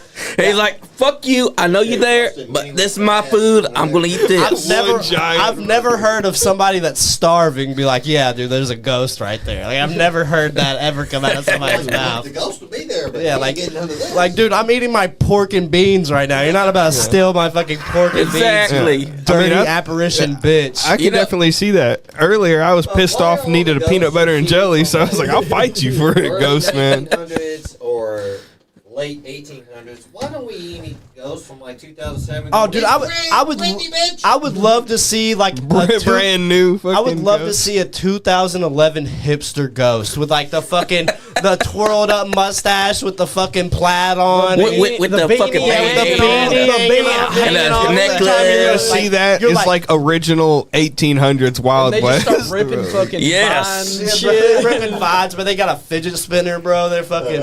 They're like. Don't hate on the pictures. They're like. Fuck! I had a good thing. No, you're like. There's a ghost in my house, and all you smell is beard oil. Hey, they got to look good you if they're going to haunt you. Like, why is somebody smoking? Nobody smokes cloves in this house. Why is somebody smoking a fucking clove in this house? Well, the ghost decided they was going to smoke some cloves. You know what got me to believe in things of supernatural? Let me hear it. I mean, think about it. The Mothman. The A Mothman. cryptid. There's actually I a do- photographic proof of this thing Yeah, that's gonna be. before the bridge collapses. Your granny's on this house. I swear to God, was haunted. Yes, I- it You was. can't convince me otherwise. The upstairs. Nobody went to the upstairs. I think you and I may have went up there twice in the whole Yep. time I've known you. It was, I don't know, it was creepy. It was. I feel like anytime I went up there, I felt like someone Yeah, was you didn't watching stay up me. there long. Exactly. Hey, you would feel like someone's going up the stairs and nobody's there but you and Grandma Zona. Like, Really. the only time that I went up there, I felt like someone was actually watching me. And anyone else that lived up there, up those Anybody steps, they also felt like someone was up there watching them. Yeah. It was a fucked up place because I feel like Grandma Zona's house, the way it's built, The whole house. it felt like whoever lived there before Grandma Zona ever did, Yep. they're still there. Oh, I'm feeling it. That's also one thing I want to like. I think we're gonna try to do this podcast like maybe once or twice every month. But like for the next episode, I want to get into more like the local history of hauntings around Yes. Lexington. I think that would be a cool topic. And then maybe the episode after that, we do like cryptids of Kentucky. Yeah, so like Hell I'm yeah. gonna get more into like the history of everything. And then maybe like I do want to bring some guests in. I would love to. yeah. What was he gonna say? I would like to bring Donnie and Jess back on. Oh, yeah, for sure. Yes, for sure. The last time Donnie was on, he bought Jess the bars, and he said that like we can do them here and everything. Like, Hell yeah. what And is also- it? The iron rods shit. that you hold like this, and they're supposed to like go out. It's like a ghost. Yeah, I heard something about that. Yeah. I'm not sure how it works. But yeah, I definitely want to get. I want to get some indie wrestlers in here because there's no Yes. way. There's no way that all that time on the road that you haven't encountered some weird ass fucking shit. Exactly. Like There's got to be someone out there with stories. Oh yeah, Scott Diamond's ghost story was really good. Yes. Also, get some that can come. Dowsing rod. Shout out Jane. Dowsing rod. that's Yeah. right, Jane. I'm gonna But douse you also- with my rod, B-Money. You know what about the tarot cards? You shouldn't have touched them because, as Emily Rose said earlier, it's someone else's custom deck. When you touch them, they're now connected to you. Their energy. I don't even like. Taylor has some, and like Sissy Don't gets touch into 'em. Fucking, I touch them because I don't want them on the floor. Like I feel like that's more disrespectful. Yeah, Like, but you don't want to touch them. She's my girlfriend. She lives with me. We got kids together. But she's asked, like, when she first got her deck, she was like, "Let me read your tarot cards." I was like, "Fuck no." I was like, the only person that's ever done that has been my mom, and that's the only person that will ever do that is my mom. Well, me and B-Money had Jess read ours Yeah. when she was here. She had a Turk card. She had the Turk deck herself. She had me and him shuffle the deck for our readings. We had Art the Clown on. No, yeah, that was a hell of an episode. I loved that episode. Yeah, that fucking clown. I don't know where he went to after that. Yeah, I'm still. I thought you would have trying been to dead find- in the bathroom, Johnny. I thought that I would have been too. After I saw it, I went in back and I watched the episode. I was like, when the fuck did that clown get inside the studio? So, because I destroyed the tarot deck, does that mean I need to go like see a priest? I need to go Have get you been cleansed? experiencing anything after you did that? No, because I didn't. I haven't even thought about it until You may somebody have. asked me the story. You may have been able to bypass by putting inside water because you're right, water beats fire. And since that deck has caused a fire before, it being inside the water ended up transferring the energy from the cards into the water. So you may be safe. I want to hear a little bit more about your experiences with black magic. Yes. The black Because, magic. dude, that first, the second story was great. Dude, the first story, man, like, it fucking, like, I just imagine, like, because I'm a very, like, when somebody's telling a story, I'm picturing it in my head, and, man, it was fucking crazy. Yeah. I think my very first experience with black magic. I just freaked myself out. I thought this fucking door was opening by itself for a second, bro. My body's playing. Damn it, Art the Clown, stop that. We already exercised the studio once.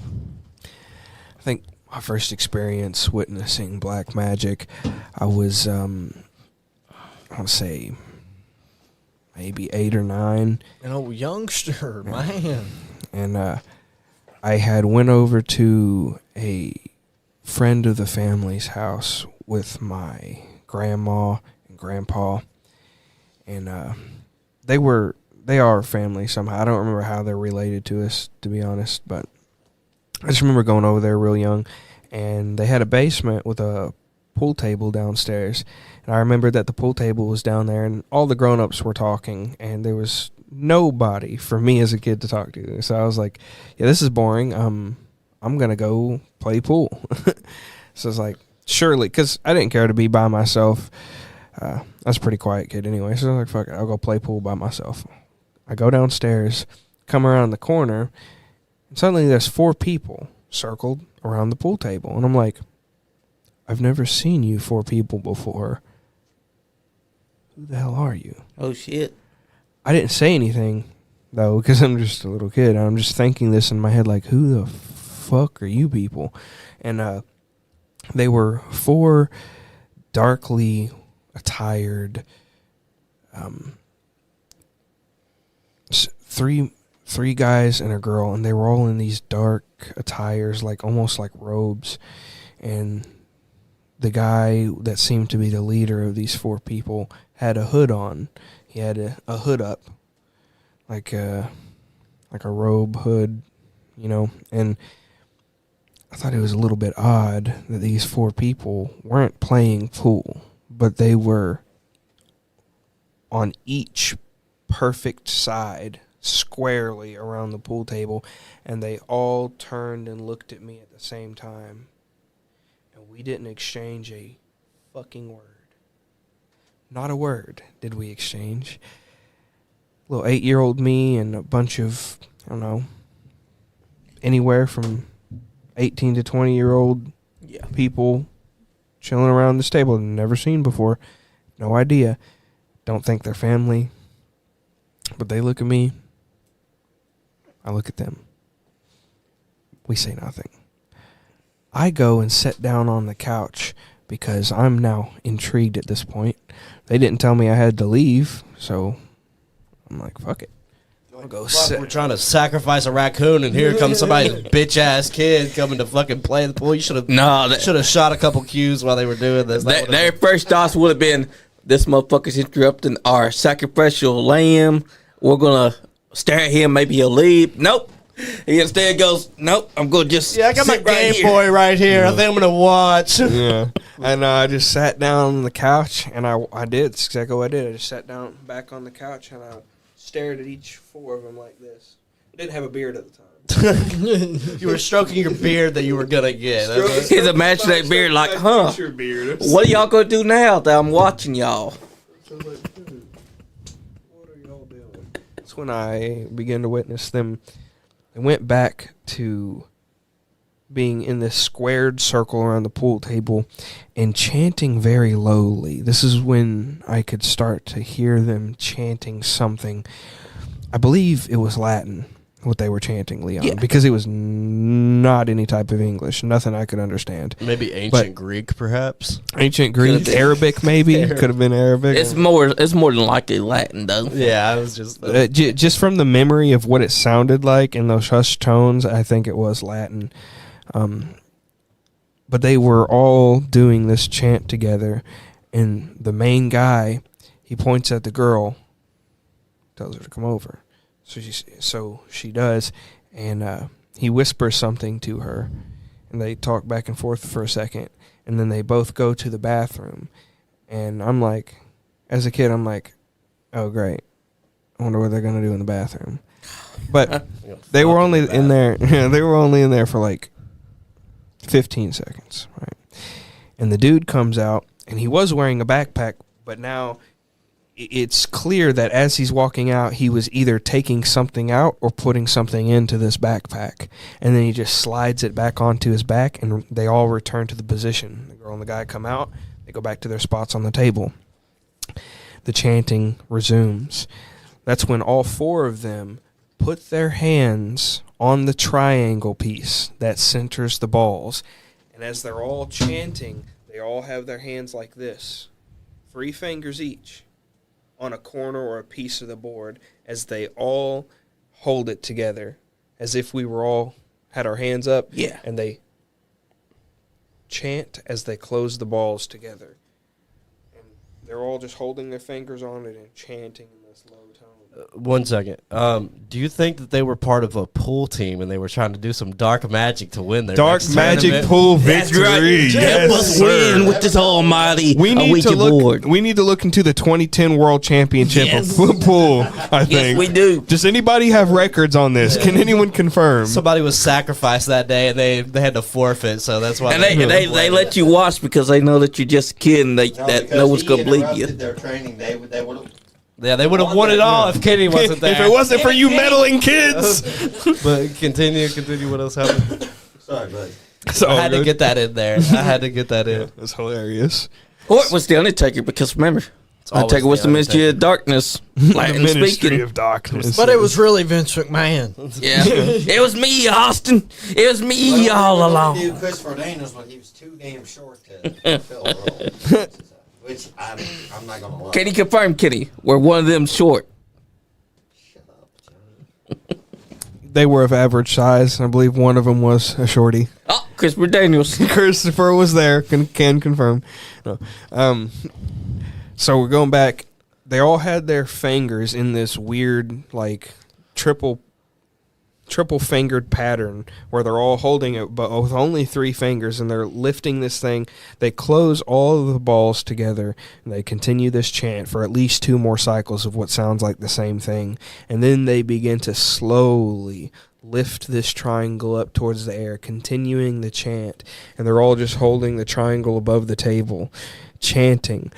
and I witness every one of these pool balls simultaneously slowly spread and go to their own pockets and all drop in each fucking pocket one after another, slowly by themselves, just bloop bloop bloop bloop bloop bloop, and then they just bring the pool thing back down, place it back on the table, finish 2 more cycles of the same chant, and then they lift their fingers. They walk away from the pool table, walk out the back door into the backyard, and disappear from my life forever. Who are you people? Like, what were you doing in my family's house? Black magic ritual pool for the 2012 World Championship. That's how they won. Like, dude, who are these people? Should I tell them the story that we have together at work? Oh, do it. Tell us. All right, so at UPS, we get 1 fucking break a day. Never 2. Is it a 30 or? It's a fucking 10. It's a 1 10. 10-minute, Oh, 10-minute break. Actually, don't What? lie. It's an 8-minute break because they will shave that 1 minute. Yeah. Get your fucking ass back in And then- there. You only have 10-minute break. How long are your shifts? Like 5 hours. Oh, okay, Yeah, it's like a okay. part-time That thing. makes We work 5 days a week, 5 hours usually. But so we get 1 fucking break a day, and the break hits like normal. I work at the back end of the building. Kenny's on the lane right next to me. Yeah. So this day, Kenny doesn't come out to break, and I go out there. And for some reason, it's weird because there was only like a couple people out there, which usually break is fat as fuck. Like it's fucking 100, not 100 people, but like at max it can be like 20. Yeah, it feels like 100 people. It's a small area, probably the size of this fucking room is the outside break area. And I remember I'd been trying to quit smoking cigarettes, and so like I just sit there and talk with whoever's at the break table, and before I leave to go back into work, I look at the person. I'm like, "Hey, I'm happy with myself. I didn't ask you for a cigarette today." So that's Nice. Yeah. So we go back in, and I just go and I sit in my chair. It's like 8:00. It's the end of the day, and 30 minutes goes by. Everything in the building shuts back down. You hear the supervisor break, and I'm like, "What the fuck do they mean? We just had break." And like I said, we never take unless the whole fucking building shuts down. Yeah. That's the only, and they'll still. They're shaving those 2 minutes of our 10-minute break to make you only be on break for 8 minutes. There's not a singularity in the universe. A black hole wouldn't stop UPS from running, dude. literally. Like, you could have half the building get wiped out by a tornado. You'd be lucky if we weren't working by the next end of next shift. The electric wouldn't be on, but we'd be fucking peeling labels and putting bags in the bag carts. Type So shit. they yelled break after you just had a break. Yeah, they yelled break after we just had a break, and I go out to break, and this time Kenny comes out to break, and he's like, "Fuck, man, like I don't have my fucking lunch. Like usually I eat lunch on fucking break." He's like, "I just ate fucking lunch," and I look at everybody at the break table. I'm like, we just fucking had break, and everybody's like, "What the fuck are you talking about, Leon? Like you're fucking crazy." And I'm like, "Give me a fucking cigarette," and I look at the person I bumped I was like, "Dude, we literally just talked about how I'm doing good because I didn't ask you for a cigarette." Yeah. And everybody's like, "Leon, you're fucking tweaking," and that's when I look over at Kenny, and he's like, "Nah, we definitely had break." No, look at me. Ashley's saying whatever. She's like, "Oh no, you're tripping, Leon. This is the first time I've had break today." And then they say whatever, they add whatever. There's like 3 or 4 different people sitting at the same table as us. And I just look at all of them and I shake my head and I look over at Leon and I'm like, I already ate lunch today. We had break. We definitely had. I feel like in that split moment of time, y'all were inside alternate universe, and then y'all came what's back. crazy about that is at the beginning, Leon, I remember the first break we had because I didn't go out to the lunch table. I sat exactly where I was, ate my fucking lunch that I didn't have at the second break. I ate my lunch at the first break, drunk my water, and just sat there and enjoyed my little 8-minute break. And the second time, when it hit not even what felt like maybe 30 minutes later, that's why I went remember out. how I said earlier, it was like 8:00 when break ended. When I looked back in my clock, it was 7:30 again. Yeah. I think that you were experiencing. But what was you saying again? Yeah. It was like a 30-minute reset, like a time loop, because I remember the same thing. I looked at my clock and I was like, there's there's no way it's 7:30. We just took break, right? Like what? I remember it being 8:00. Then we take the second break, and I went out, and I didn't say anything to nobody because I'm already very far in my own head, right? So I'm thinking to myself, I'm like, nope, I'm just tripping today. There's no way that we've already taken the first break. And but I look me at frantically connecting dots on a fucking board, like, dude, I'm looking at my empty. yeah, like the guy on Always Sunny. Yeah, that was literally me. I'm looking at my empty lunch bag, and I'm thinking, I've already eaten my lunch. Maybe I thought it was break, and everyone else just kept working, and I'm just like brain dead, I guess.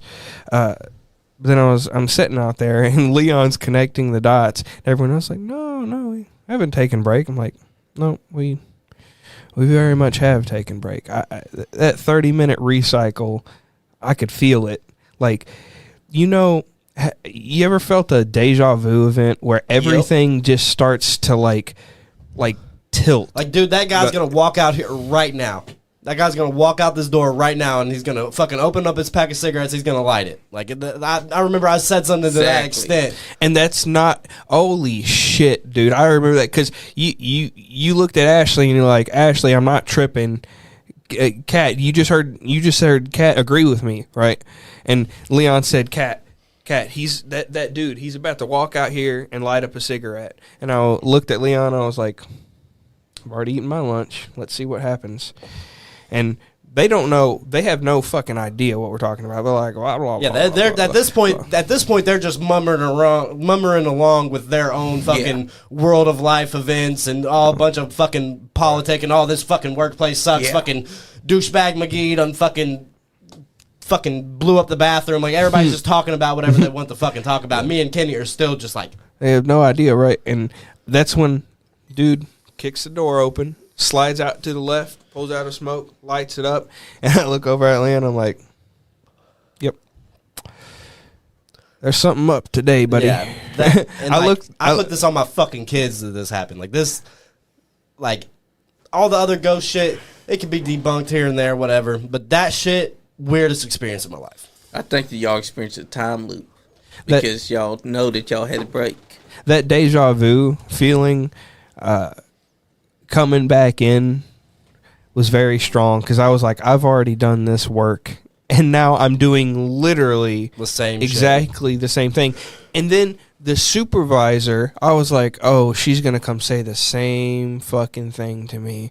And she does. She comes over and she's like, yeah, I'm going to need you to move over here because so-and-so is doing this, blah, blah, blah, and that.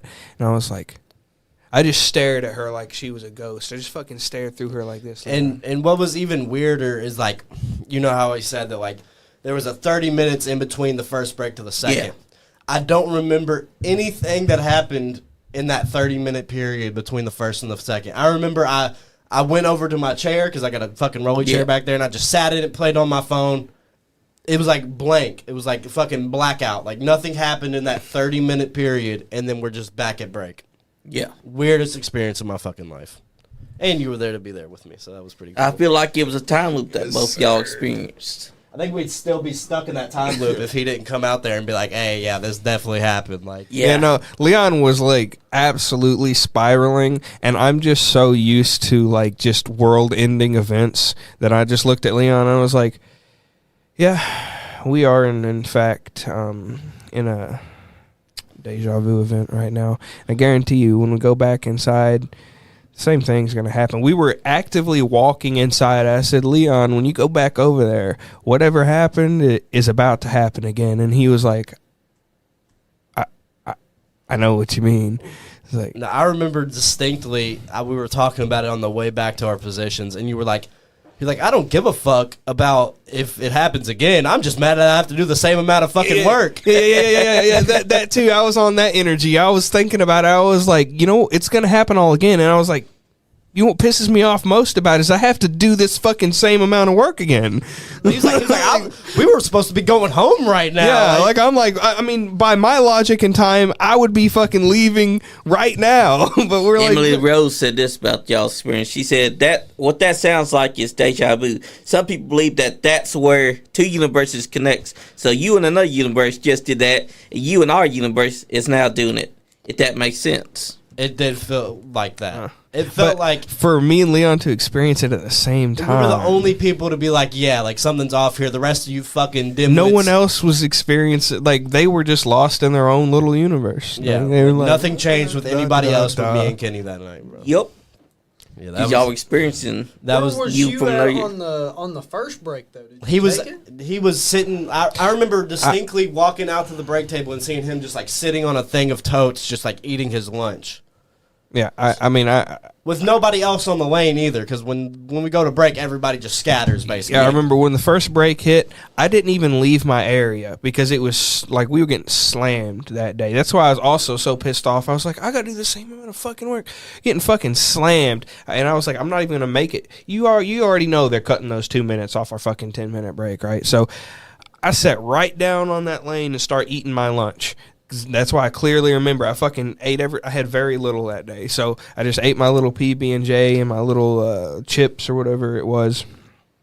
I was like, all right, that's all my lunch. I'm staring at an empty bag, still hungry, staring at an empty bag. And the 8 minutes goes by, get back up, start working. And I'm thinking, all right, 30 minutes to an hour, I'll be going home. Awesome. Cool. That's when the second break is called, and I look at my phone and I'm staring at the clock. I'm like, "There's no fucking way. It should be like going on 8:30, almost 9 o'clock right now." But we're going out to break as if it's like 7:45. Yeah, 7:45. Like what? What the fuck? So I head out this time to break with an empty bag, but I'm not saying anything. Because I'm just thinking to myself, I'm staring at this empty bag, knowing I just ate my break on lunch and I'm still fucking hungry, and it's making me angry because I'm going back out to lunch like I didn't just eat lunch. So I walk out, sit down next to Leon, and Leon doesn't say anything at first, but I can see he's just like, his wheels are spinning too, dude. I look over at him like, yo, what's up? He's like, nah, dude, it's not happening today, dude. He's like, we've already took break today. As soon as I ask him what's up, he's like, we've already taken break. And I was Exactly. like, I was sitting there like, yeah, we have. I just keep picking up this empty bag and looking at him and looking at an empty bag. And everybody's just like, y'all are Do you fucking remember, nuts. No, do you remember Ashley's response, dude? Like, I felt like I was talking to an NPC. Like the way she responded, she's like, no, I have no idea what you're talking about. Blah, blah, blah, Donald Trump, blah, blah, blah, Joe Biden, whatever. I'm like, nah, I'm actively, like, circling outside of the universe right now, and you are just locked into your own little multiverse of events, you know? Like, she was talking about what was happening, and I was thinking, why am I stuck in this time loop if something major hasn't just happened? The only time I've experienced these time, and I've experienced other different type of time events other than the time I've loop. only done stuff like that on mushrooms or acid. No, I've experienced some fucked up shit with time on nothing. But what I've noticed is a couple of these events in which I notice these what I call time fractures, they seem to have lined up with the same time that they're doing these experiments with Hydrogen colliders and stuff. the CERN. Yeah. The CERN Hydrogen Collider, because that's the year that they opened that and started the first test runs with that is when I started experiencing the time fracture events. So I think it has something to do with when they collide these neurons at such high speeds, at almost light speed. This is what they're trying to do. They're trying to get some type of reaction out of it, but they're affecting the universe in ways they have no understanding of. Exactly. But it was definitely a weird experience. And I'm glad that you were there to experience it with me, because to this day I would still be like, I'd be still shaking in my fucking boots. Like, Deja vu. that was one of the times where I was just like, I have nothing to say about it. Leon, I will always be your shaman. Yeah, dude. Are y'all sure that the black magic pool people wasn't the reason why y'all had that time? Yeah, limit? it was they won the tournament that day. They won the tournament that year, bro. That's right. Yeah. That was the big tournament going to the happened. World that Pro That's right. Bowl. They spent the whole time Just so that they can disperse time. Yeah, but that was definitely the weirdest experience. Like, I've had ghost experiences, but that cut the fucking cheese. Like, that was one of those times. Your mom had this say. She says, "Remember when me and your dad found my card in the Walmart parking lot, and I had been there to lose it and found it?" Yeah, that was weird. She went to Walmart and she got out of her car and was walking to the front, and she seen a card on the ground. She's like, "Fuck it, like I want to see blah blah blah what card it was," and it was her card, and they hadn't even been at Walmart yet. Oh shit! Haven't even gotten out. They hadn't even gotten out, done nothing. Her card was just laying on the cement. Wow. Yeah, it's That another is one of freaky. those weird time vortex shit. Like, I think to me, that shit is way scarier than like a ghost. Yeah. Because you can kind of debunk a ghost, but when you're just like out of fucking reality for a second and you're just like trying to process, like, am I fucking nuts or did this actually happen? So there's another. So when that card was found, that means that another Wendy from the other timeline Left her card. Yeah. Yeah. And she's probably freaking out because she couldn't find her card, but your mom found the card. But that was, I mean, I've had instances on mushrooms and acid where I'm walking down my road and like I'm literally walking. It feels like 45 minutes, but in reality, it's like 5 minutes where it's just like it's like walk, walk, walk, boop, walk, walk, walk, boop, walk, walk, walk, walk, boop. You're just in the same fucking, just seeing the tree 5 times. And you're just like, God, fucking like. I've done enough acid to know when I'm in a fucking time loop, and I'm just like, oh my God, come the fuck on. Can we get this over with? Like, acid gods, fucking ancient deities, can we please get this over with? What was you going to say, Bmoney? I do that on weed, not like like weed especially does that to me too. It's like I like the time thing you said. I don't like go back in time or anything, but like it feels like everything takes a lot longer than it normally does. You know what I mean? I had I've been not smoking weed recently because my anxiety and shit's been real bad. But I the other day we were on the video game, me and Kenny and all of our friends, and they was like, "Smoke, Leon, you're a pussy, you're a little bitch, you won't smoke." Blah, blah, blah. So I was like, "Fuck it, I'll go take a fucking fat ass gravity bong hit for y'all." And when I do, my anxiety just ramps the fuck up. Like I can't control it. It's just how it is. And fucking, we go, I'm getting the kids down for bed, and we got all the lights and shit turned off. And Grayson, my son, he looks at me and he's like, "There's a guy behind the TV. He's invisible and he got red eyes." And I'm just like, what in the fuck are you talking about? And I look at Taylor and I tell her, she's like, don't acknowledge it. You know, just make him think he's weird or something. I was like, I didn't say it. Like, he's the one that fucking just looked at me and said this shit. So that was definitely some weird shit that happened. You know, he did. You know, kids And, can see that stuff. We did run your pockets on that too. We was like, Leon took one hit off the bong and now he's hitting fucking seeing demons behind the TV. I didn't see demons behind. I was told that there was a demon behind the TV. Hey, your son saw the demon because kids can see these things. Well, I think that if there was a demon in my house, Grayson and Sissy would annoy it so fucking bad that it would be like, yeah, I'm not fucking with this house. I'm peacing out, bro. The demon's first thoughts would be like, "Fuck this! I was gonna haunt your ass, but you got 2 demons of your own. I'm out of this Grayson bitch." would be like, "Hey, bro, you trying to play Fortnite? you got a Roblox account? Like, You got Roblox. They'd be like, "What the fuck is a Roblox? I'm just here to haunt your ass." Grayson would haunt a demon into submission to where that demon would be going stealing Fortnite cards from fucking Kroger. That demon would turn into Beetlejuice, be like, "Fuck it, say my name 3 times." Dude, V-Bucks is like crack to kids, dude. Bro, V-Bucks, you got $20. Your nephews, fucking. Come on, you can spare $20. I wash your windows. I got these cheeseburgers, man. I suck your dick.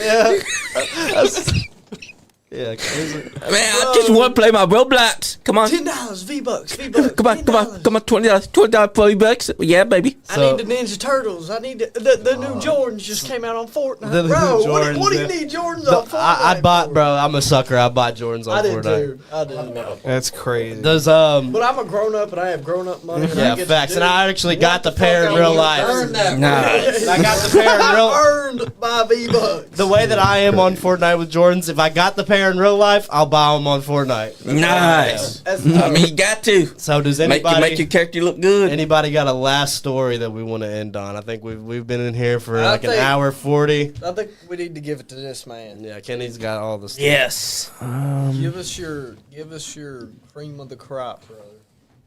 All right. Your little sex kitten story. Let's hear it. I like that. Daddy wants what daddy gets. That's right. Big Bubba loves it. All right. I got one for you. Let's hear it. Oh, I'm here for it, baby.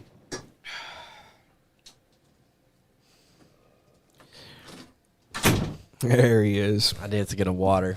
All right, so there was a night that me, a cousin, and a friend of mine went down to a property of his down in Wilmore. He doesn't own them. Wilmore, Kentucky. Yeah. So it was passed down to him by Benny when he passed away through his will. And he owned this nice little crop of land in the backwoods of Kentucky, in Wilmore. So one night, we head down there to start a bonfire and burn some of the extra wood that they had cut because he was cleaning up the property and preparing it. So I was like, all right, well, head down there, burn some bonfire because I've always enjoyed fire. I'm a bit of a pyromaniac, so got to the point where I can just sit there and stare at the fire, just let the warmth envelop me. And I'll kind of stare into the fire, but also 1,000 yards past the fire, like 1,000 yard stare. So we're all sitting around the fire, probably 11:30 p.m., and this bonfire is big. It's almost getting close to where the leaves are on the tree. We're not trying to burn down the tree, but it's like 14, 15 foot tall. This fire is fucking going. Hot, big fire. We're all sitting around, and we're all three of us a bit of pyromaniacs, so we're not talking. We're just staring into the fire, just watching it envelop the tree. That's the best thing to do. Just stare at that fire. And we're just enjoying the crackling and the warmth of the fire and the nightlife in the backwoods of Wilmore. It's a nice time. And of course, because we're old country rednecks, we did bring a couple weapons with us. So my cousin, he's got a 9mm handgun on his side and a holster, and he let me bring the 12-gauge shotgun. My friend is carrying a hunting knife. So all three of us have a nice little weapon on us in case, anything is to go down in the backwoods. So you can never be too prepared in the backwoods. There might be some martini drinking period piece clothing. Or the people, black magic. Or the people. pool players coming back for their Or, revenge for losing the fucking 2010 championship. He Or- stuck his hand over the thing when they were putting 9 Or balls Bigfoot. inside. Or just some Yeah, old Bigfoot lot could have been lizard there. tweakers. Some Old lot lizard tweakers. tweakers. Or the Jersey Devil could have made its way to Kentucky. Now, this was a summer night, by the way, so it was rather nice and warm, and everything was nice and green, and he had just cut down a bunch of leaves, so the fire was burning nice, and I needed to take a nice little restroom break. There's no restroom around, so it's like, I'm going to walk over to this fence line behind me. All I said, I got up, I was like, I'm going to go take a piss real quick. So I walked back to this fence line about 25 feet away from where the bonfire is. And as I'm taking the piss, a rock hits me in the foot. Pretty good. Like someone had to have thrown this rock. Yeah. A pretty good size fucking pebble just right at my foot. Bounces off. And I'm like, the fuck? So I finish up. I turn around. And I stare at my cousin. I'm like, did you just throw a fucking rock at me? And he laughed and goes, no. And I look at my friend and I'm like, no, am I serious? Did either one of you two just throw a rock at me? And my friend very seriously goes, no, neither one of us threw anything at you. And I was like, okay. Turn back around to face where I assume the rock now has to have come from. And what I'm met with is something very, very tall and big and white. The only thing I could describe this is like a white Yeti. Dude, it was just white fur and standing well much taller than me. Like Andre the Giant in white fur, dude. I'm like, Yeti Bigfoot. Bro, yeah, like Yeti, Bigfoot, but we're not in the winter mountains, bro. We're not in Russia. We're not in not in the fucking Russia. Himalayas. We're in summertime backwoods Kentucky. Exactly. So what's Mr. White Yeti doing? And Dude, he is... hold on. I think there's Bigfoot's been hitting the slopes. He's been hitting the slopes. He's been skiing down them. Or him and Scarface have gotten into a little encounter and they've puffed all the Exactly. nose Nah, he got nachos. the cocaine bear rolled up on him, bro. The cocaine bear rolled up on you. Yeah. Dude, I'm sitting here looking up at the bear thing, I'm thinking it's a bear, and I'm trying to see its face, and I can't really see nothing but just this white fur. And I'm like, okay. So I'm going to zip up and turn back around now. By the way, this thing was no further than this doorway and the fence right in the middle of us. Oh, damn. So it was close enough. It doesn't matter how hard or how fast I would run. There would be nowhere to get to. Definitely. Wouldn't matter.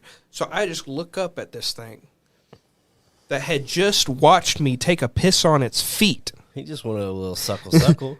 Bro, Oh, my God. I just took a piss on this thing. Like, imagine you're this, like, creature out in the woods. The only thing that animals understand, one of the few things, is piss marking. Piss marking is, this is my territory. Yep. I literally, a tiny little motherfucking creature, just pissed on the foot of this big-ass giant and was like, this is my territory. That's like a chihuahua pissing on a fucking pit bull's Oh, feet. shit. The pit bull's just staring at it like, It wasn't taken too kindly to that. So I just look up at this thing. I'm like, I'm going to act as if I don't know you. I didn't see you. I just turn back around, walk back over to the campfire, sit down, grab the shotgun, put it in my lap, and I just sat back. Now all three of us, still very quiet. But when they both looked at me and answered my question, you realize that they would have to have been able to see that thing standing behind me, right? Yeah. They didn't react much the same reason that I didn't react. Because I didn't want to believe that I was seeing that. Yeah. I picked up a shotgun, but I was like, this is just going to piss it off more than anything, probably. Might rack 3 chambers into it and get a little running distance, but I'm thinking this thing has not attacked me, and I just pissed on it, so I think we're even. I don't And all know. it did was throw a rock at your feet. Yeah, no, it threw, because I was pissing on it. It Yep. threw a rock at me. I think that's fucking hilarious, by the way. A little chihuahua pisses on a pit bull, and the pit bull, like, kicks a fucking rock at it. Like, get the fuck out of here, dude. I'm like, okay. I'll just go sit over here next to the nice warm fire. I think he wanted to come join us at the fire, honestly. I think that's why he was just staring at the fire. He's probably waiting. What's He's up, probably guys? like, I'm Dylan. I'm Dylan. These are my backwoods. hey, motherfucker, you gonna No. invite me to stare at this fire? What? Now, you would think that this is the main point of the story. I got a couple loose cats I want to throw in the fire. Is that good with you? I got these rocks. I'll just throw them at the fire. Y'all want to go skip rocks and a nice little pond about 4 meters down the way? Yeah. Yeah, and if you piss on me again, I'm gonna throw you in some fire instead. You would think that this Yeti creature in the backwoods would be the main point of the story, but it is not, Oh shit! because we all decide to ignore this Yeti creature that's standing behind us and just continue staring into the fire. But it doesn't take long, not even 5 minutes goes by before we hear an ear-splitting scream of horror, dread, just a woman, blood-curdling scream. This pierces through the night, makes me jump up immediately. And I'm sitting here with a shotgun, like fucking tight, dude. I'm like, what the? All three of us look up into the attic window of this old-ass house on the property that he inherited. This house being over 100 years old. You can't even get in the back way because the roof has completely caved in through the back of the house. So there's only one way into the house and one way out of the house. We look up into the attic window where this screaming is coming from, and we see the face of a woman pressed up against the glass, and we see someone's hand grab her hair and yank her back away from the window, and her scream is immediately cut off, like mid-scream, just cut off. Immediately, all three of us jump into action, and my cousin, he pulls out his 9mm, and he has a flashlight on the bottom of his 9mm. Immediately pulls that out, pops the flashlight on, and starts moving towards the house and says, "Follow me, let's go." I roll up right behind him on his right shoulder with the shotgun, and I'm watching in the back door, which doesn't work because, for one, the roof is caved in, but for two, the door would have needed fixing to be able to open. So I'm sitting there looking through the windows in the back door with a shotgun to see if there's anything like peeking out, some guy trying to run out somehow through the fucking fence or through the ceiling, which you'd have to. There's no way that any person would be able to crawl through the fucking ceiling. There's just no chance. I mean, there's nails and wood and it's decrepit, falling to pieces anyway. There's no chance, right? But I'm looking through these windows as we're crossing the back door and moving towards the front door. And my buddy, he has a knife on him. He's right behind me, right on my 6. As we come up to the front door, my cousin says to me, "We're going to do this SWAT style. You put your hand on my shoulder, and your friend puts his hand on yours. Do not take your hand off of my shoulder. You're going to cover 3 o'clock. I'm going to cover 12 o'clock. Your friend is going to cover 6 o'clock. We're going to move in. We're going to clear this house out, and we're going to find out what the fuck's going on in here." So he kicks the door open, immediately starts sweeping the first room, and it's a small house, but it has 2 stories. And the first story is just 4 rooms in a almost perfect like square pattern. We're entering the first room, which is a little living space, and then past that is the kitchen area. So as soon as we open this door, I can see into the kitchen where the roof has caved in through the back. He flashes his light to the kitchen, and immediately I see what looks like a face just hanging out inside the caved out area of this caved in roof. No person would be hanging out in the rafters of caved out roof. Yep. Dude, there's no chance. But I seen this fucking face and just the 2 eyes gleaming. You know how eyes gleam when light hits it? That's what I seen, the 2 eyes gleam, and then I could just see a face and a smile. Just the lips, the eyes, and face shape of a face. It is a super white face. It's like blanket cold white. But he flashes through the kitchen. He checks through here. I don't know if he's seen it or not, but he continues moving forward, moves up to the corner, and clears the secondary room and then the 4th room. In one clear motion, about 30 seconds, we're able to clear the entire first floor. Now, mind you, this is backcountry dark. Absolutely pitch black. Where his flashlight is shining, you can see. Past the line of his flashlight, absolute chaos, darkness. I can't see my friend. All I can feel is his hand on my shoulder. I cannot see my own hand in front of my face. So whenever he moves the light this way, my shotgun is pointing at darkness. Nothing but complete. I can't even see the shotgun. No fucking idea what's in front of me. It's dark, chaotically dark. One of the darkest places I've ever been in. That house had some type of blanket darkness in it. So he clears the 4 rooms on the first floor, and we move into the back corner room. He doesn't even address what the fuck was in the kitchen. Yeah. We go to the back corner room where there is an old hand-built wooden staircase. Some of the stairs have completely rotten out, so you have to step up and over.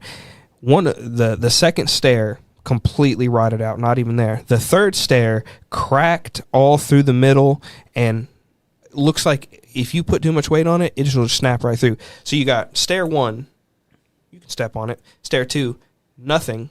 Stair 3, enough weight will crack it. So immediately you're like, you have to like press up on the walls and spider climb. Because I'm a rather heavier dude, and my cousin's smaller. He's a smaller built dude, so he goes up with a handgun immediately. Well, before he goes up the staircase, though, he says, y'all stay down here. Don't follow me.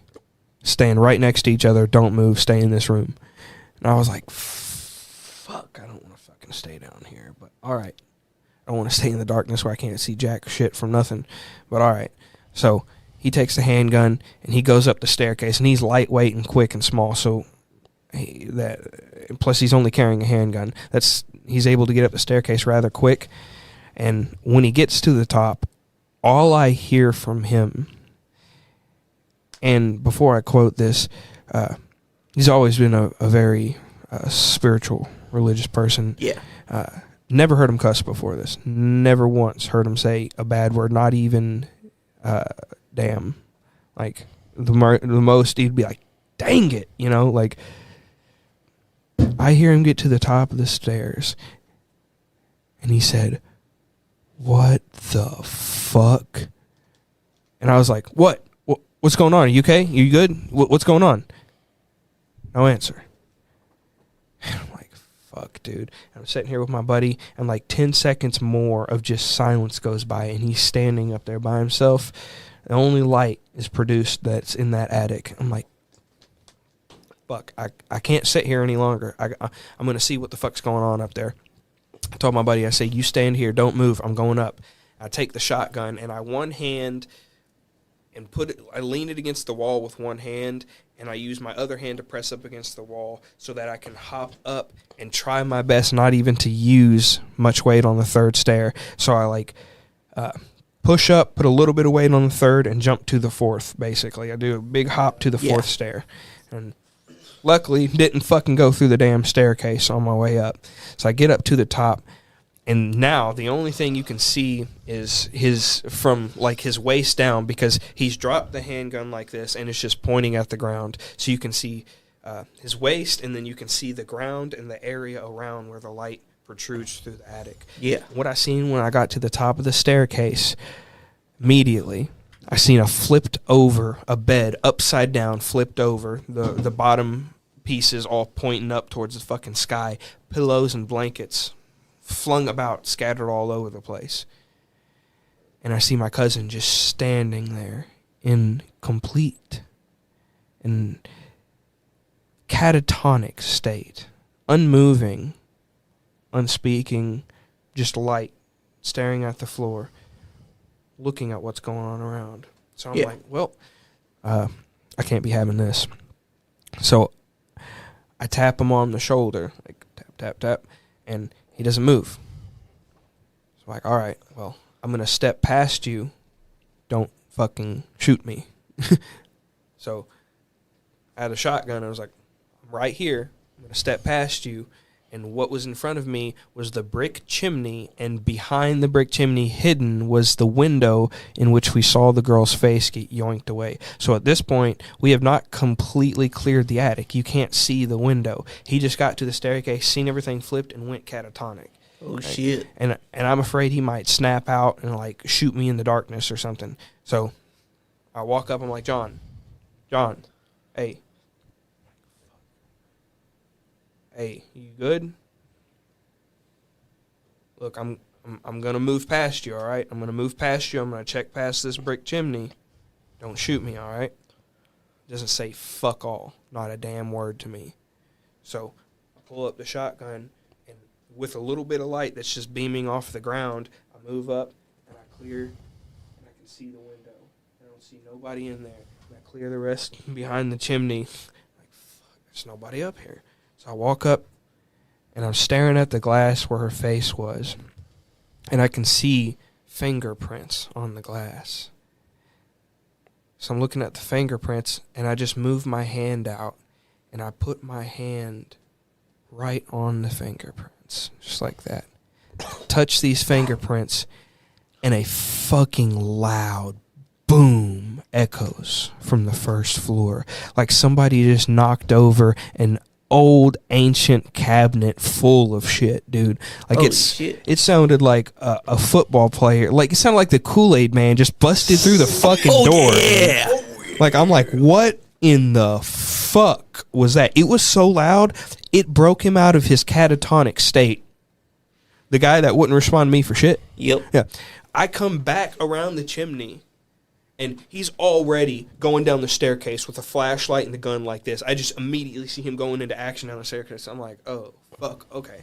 So I'm right down the staircase behind him, because at this point, when he leaves the attic, black out, Yep. darkness, nothing. I cannot see nothing but his light and my only way out of this fucking attic leaving. And I'm like, Plus one of holy you guys shit, down dude. there. Dude, I almost didn't even care about the third stair at this point. I was like, if I fall through it, at least I'm down the stairs. So I fucking about jumped down the stairs. Jumped over the third, second, and first staircase all the way to the ground floor. Hit the ground floor behind him with the shotgun, and I seen him pointing the light at the floor where I could see his legs and my friend's legs. And I just raised up the shotgun about 45 degrees where I could watch the staircase, and I could watch the doorway and watch the staircase while I can see them standing right here. And I basically come up and I put my hand on his shoulder, like, I'm behind you, John, and I just lean my shoulder against his so I can have two hands on the shotgun and watch both of these areas. And he sits down there. He got down there and said something to my friend before I got down there. I don't know what he said, but when I got down there, I said, buddy, did you fucking hear that? And he said, what are you guys talking about? I said, did you not hear that fucking massive fucking explosion that just happened down here with you down here? And he was like, I didn't hear nothing. So my buddy John, I go silent off of that. I'm like, how the fuck did he not hear nothing? My buddy John lets about 10 seconds of silence go by. My cousin John, rather. Yeah. Let's 10 seconds of silence go by before he says, yeah, I think it's time for us to leave. And when he says that, as soon as the fucking sentence finishes and comes out of his mouth, we hear the unmistakable sound of cowboy boots with spurs walking across that attic. You know the classic sound of heavy cowboy boots, just a fucking cowboy's walk, dude. Yeah. The spurs and all, you just hear it walk across the attic that we were just walking through. And all three of us are like, yeah, we'd like to go too. Go back to the SWAT style, put my hand on John's shoulder, my buddy puts his hand on my shoulder, and we go out the door following John's flashlight.